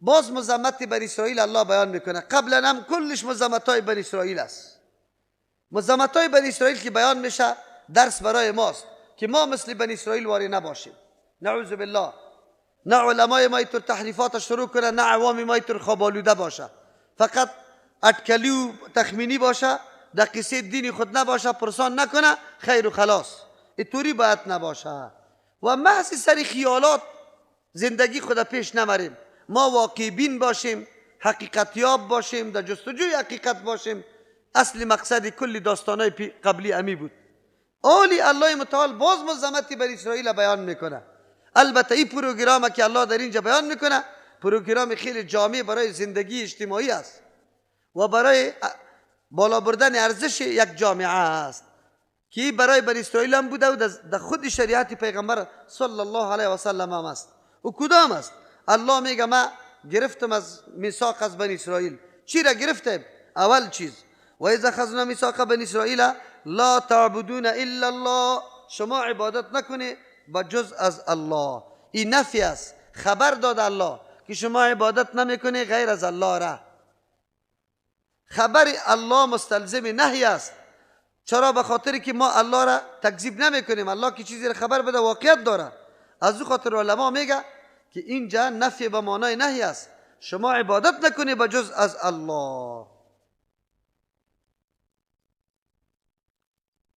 حق الله چیست اینجا حق الله عبادت است حق پدر و مادر چیست در وجود انسان وقتی که در دنیا میایی دو عامل وجود داره که عامل مؤثری حقیقی که الله است یعنی الله تو را پیدا کرده تو را وجود داده تو را شکل داده چیزی که وسیله برای وجودی توست او هم قابل قدر می باشه یکی خودی روشنی است روشنی قابل قدر است منطقه را سر ما روشن کرده لیکن چیزی که وسیله برای روشنی است او هم قابل قدر است این قندیل هم قابل قدر است اگرچه روشنی خود روشنی است لیکن قندیل سبب و ذریعه برای روشنی است مثل که تو قدر روشنی را داری از قندیل هم داشته باش مثل که تو حق الله را میشناسی به خاطر که تو را پیدا کرده با کدام سبب و وسیله که تو را پیدا کرده او را هم قدرش بشناس که او پدر و مادر است خو لیکن حق اردو جداست حق الله عبادت است حق پدر و مادر احسان است نه عبادت خلاص شد وقتی که به پدر و مادر عبادت نمیشه به هیچ کس عبادت نمیشه که به پدر و مادر عبادت نمیشه در حالی که سبب و وسیله وجودی تو در دنیا پدر و مادر است خالق الله است اما وسیله وجودی تو پدر و مادر است اگر در حق عبادت شریک می بود اول کس شریک می بود کی می بود پدر و مادر باید شریک می بود اما پدر و مادر حق عبادت نداره عبادت حق تنهای الله است از او خاطر الله میگه لا تعبدون الا الله شما عبادت نکنید بجز از الله خیر پدر و مادر چطور کنیم و بالوالدین احسانا و احسنوا بالوالدین احسانا، نیکی کنه به پدر و مادر احسانا، با نیکی کردن. روش درست و زیبا به همراه پدر و مادر بکنه، روش درست.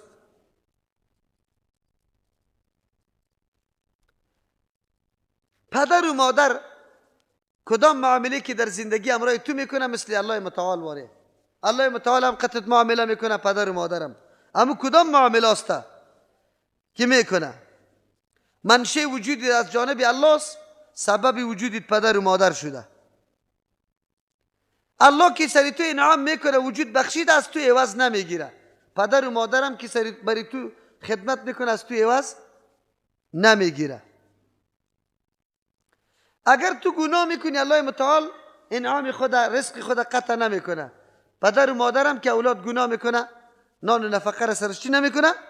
قطع نمیکنه.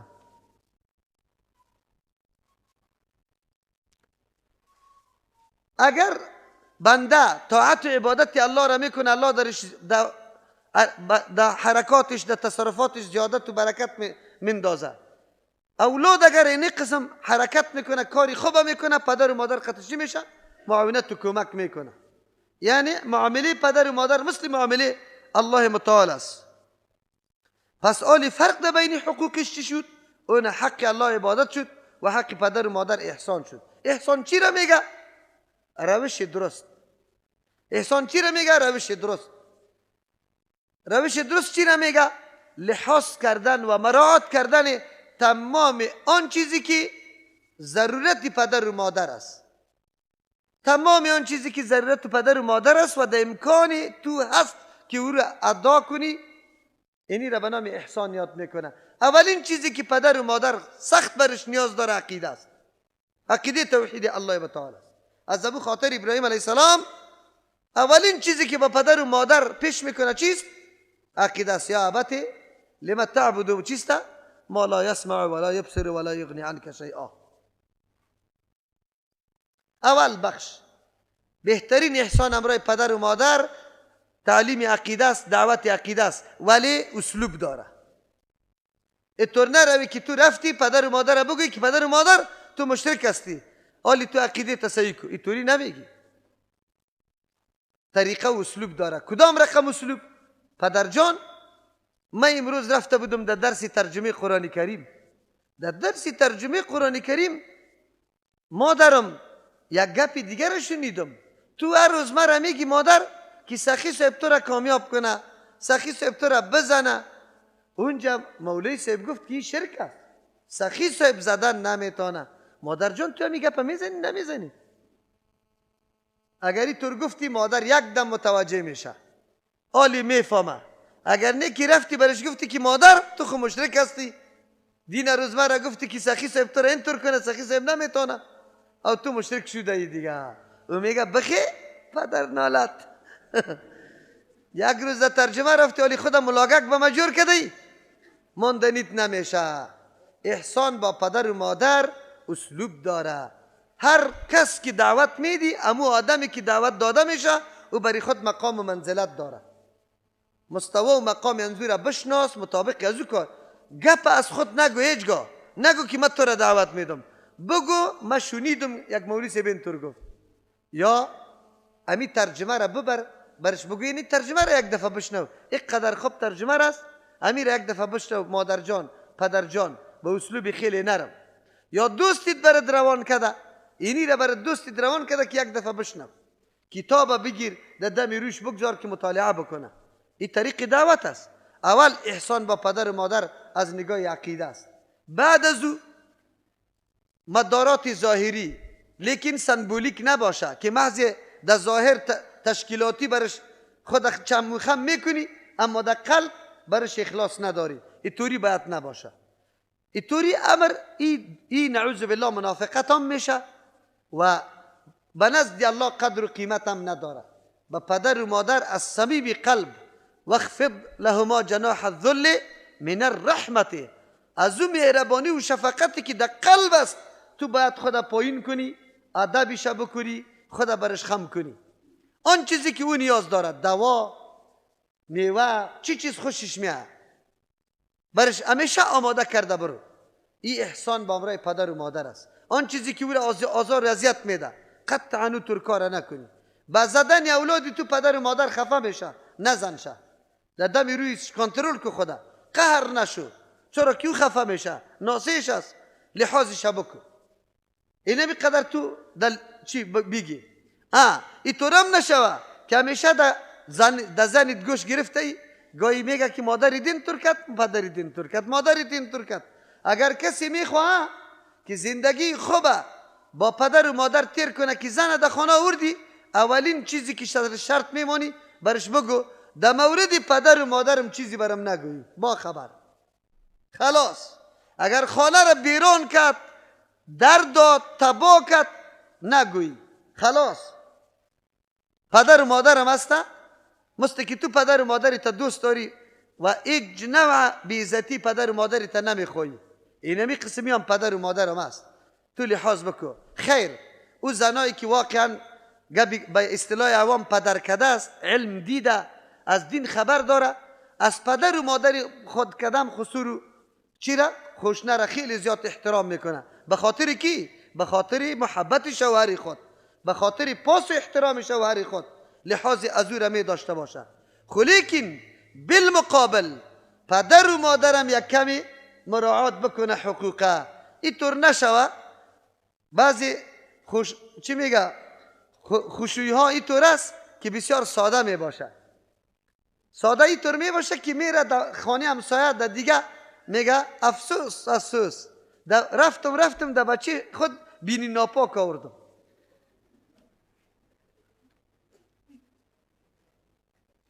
نه کاسه در جای است، نه چمچه در جای است، نه پیاله را میشویه، نه طعام یاد داره.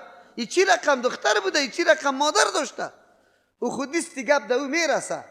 وقتی که گپ در او سنو رسید باز برش میگه که پدر ناله دالی من میفهمم، نخواد که از پیشم خیر ببینی. امونانی سخته برش پیش میکنه، شومانده را. یک قدر هوشیار نیست ای خوشویی که بگویه در خانه همسایه بگویه که چی لاف بزنه، اینطور بگویه که پشتی گپ نگر، پیسیم خو رفت، تکلیف دیدم ولی به جای نرفته. اینطور کس آوردم که تو باور بکو آبی وضوی ما، نان ما، چای ما، اینطور احترام داره که پرسان نکو. او گپ میرسه بری از او که نکرده باشم یک دم چی میکنه؟ شروع میکنه. اگر پدر و مادر هوشیار باشه از این طور اسلوب کار میگیره. اگر نه که هوشیار نباشه شکایت ها را شروع میکنه، در جانشان باز شروع میکنه وام دیگه پرسان نکو. نه انسان بس اوقات میشه بعضی اوقات توجه نمی باشه، در گذر بکنه پدر و مادر، خصوصا او زنایی که اولاد دار می باشه او قدر زیاد بیکار نمیشه که خدمت از یارا بکنه. این گپا را در نظر بگیره. از هر دو جانب که لحاظ و مراعات حقوق نشوه زندگی پیش نمیره. هر کدام در صدد ازی باشه که من قطع ازی کمک شوم، او در صدد ازی باشه که من امروز ازی کمک شوم. و پدر و مادر و امی زن همیشه در ذهن خود بگیره که اگر ما یک کمی به اتفاقی را شروع کنیم زندگی بچه چی میشه؟ خراب میشه، در بدر میشه. هم در خانه خونجیگر، هم در بیرون خونجیگر، هم دیگه مشکلات ها می باشه، خود به خود خونجیگری میشه. بعضی پدرای طور پدر هسته. در پاکستان بودم که در نصف شب یک ریش سفید دویده آمد، خو از پشت سرش بچم بروف کده آمده بود، سخت قارم آمده بود. یکی خوشو بود او یکی ریش سفید بود. ما گفتم این بچه که میرسید 5-6 نفر طالبا قطم خوب قوی بود. ما گفتم امر میکنم که این بچه را این طور لط کنیم که پرسان نکن. بچه بسیار هوشیار بچه بود. از همون دور که دید گفت استاد جی خبر میواره به هر چیزی راست رکه. سخنی مرا میگه بشنو بعد از هر چیز که میکنی. سخنیش که شنیدم مکمل ملامت کی بود؟ بگه پدر بود. پدر اوجا و احترامش داشت، کالا را برش نو میمان، نان برش می آورد. ای چی میکرد؟ میرفت کالای کونه را میپوشید چرکه، باز میبرامد، باز بیرون میگفت که سنو مرا هیچ چیزم نمیکنه، نانم برم نمیده. او طوری مردمان پیدا میشه یک تا نامبد کالا که برش میگنه. نه او طور نکنی خدا. او ریش سفید تو در کدام سرحد رسیده ای آبی تپف کو، خوشحالی کو که یک 4 روز روزگارت خیلی به عزت تیر شوه. اگر تو جار و جنجال شروع کردی یقین بو که قبی عزت شوی که هیچ پرسان نکو. نه خیر، منظورم ایسته که الله متعال بعد از حق الله حق پدر و مادر ذکر میکنه. و بالوالدین احسانا، روش درست به امرای پدر و مادر بکنی، در وقت و وعده است، حالی از و مراقبت بکو، از دوا، از چیزی که مورد ضرورتش است خبر شو، احترامش بکو، تعظیم بکو، کلی گپاره پرسان بکو. بیرون که کدام کار فایده مایده کردی او را بیار ده پدر و مادر قصه کو، دلشان خوش میشه. و پدر و مادر این احترام یا این تمثیل در سوره بنی اسرائیل یا سوره اسراء اونجا و قضا ربک الا تعبدوا الا اياه و بالوالدین احسانا و بذی اونجا بسیار تمثیل زیبا کرده. اما یبلغن احدهما الكبر او کلاهما فلا تقل لهما اف ولا تنهرهما و قل لهما قولا کریما. اونجا بسیار تمثیل زیبا شده. پدر و مادری که پیچه سفید شده و پیر شده مثل خرد واره گشته، بار بار پرسان میکنه، زودخوار میشه، چیزای مثل تفلک واره همیشه از پیش طلب میکنه. اینجا معلوم میشه که تو چقدر قدر و عزت پدر و مادر میدانی یا نمیدانی. اونجا برات واضح میشه. از او خاطر انسان بسیار متوجه باشه که حق پدر و مادر متصل حق الله متعال است. در کل قرآن کریم متصل ذکر شده بسیار. البته اینطور پدر و مادری که نعوذ بالله و ظالم است، مشرک است، باز و در مدارات دنیا احترام شوه، در حدود دنیا احترامش میکنی، اگرچه موالات یا دوستی جگری قطش نداری اما در ظاهر مدارات قطش میکنی، بازم احترامش داری. و ذی القربا، پس از او الله میگه شما روش نیک بکنی امرای ذی القربا، کسایی که رشته داریتان است. نه، حق رشته دار سری تو زیادتر است. حالی مردم ها رشته دارا را اعلام میکنه، در قصهش نیست. همه و خاله را خو کسی نمیشناسه، دختری خاله و دختری همه و دختری کاکا یا بچه کاکا یا خود دور شده، مردم در قصهش نیست. حالان که طور نیسته. قرآن کریم به خاطر از که اجتماع مرابط باشه، یکی با دیگه پیوسته باشه، اینمی قسم الله متعال دایره همدردی و کمک مرحله به مرحله وسعت میده. اول پدر و مادر، بعد از او دیگه اقارب نزدیکت. والیتاما، پس از او اقارب. اگر توانمندی داری قطعی هر کس در جامعه باید تو زندگی بکنی خوب زندگی. اول زندگی خوبت قطعی اقارب است، چرا که زیاد نشست و برخواستید، زیاد سر و کارید قطعی امرای اقارب است. از او خاطر روش نیک تام قطعی اقارب زیاد باشه. پس از او والیتاما، دیگر روش نیک داشته باش امرای یتیما. چرا الله متعال از مسکینا و از دیگا کرده هم یتیما را پیش کرده؟ یتیم کسی است که سرپرست نداره، نصیحتگر نداره، کسی نداره که دستی شفقت در سرش بکشه. تو باید پدر جور شوی، تو باید رهبر جور شوی برای از او، معلم برای از او جور شوی، خیرخواه از او جور شوی. در جامعه اسلام، در جامعه مسلمان، یتیم باید احساس نکنه که من پدر ندارم، بلکه هر شخص حیثیت یک پدر برش بگزینه.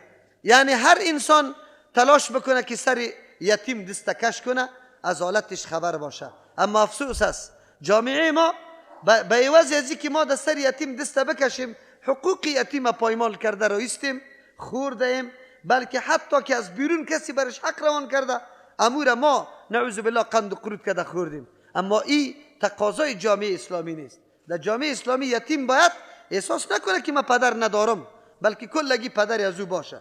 حالی چه قسم روش قطعی یتیم شوه؟ در یک جای گیر کردی که همونطور نعوذ بالله قطعی مردمای لوپر میگرده از دستش بگی این طرف کشه.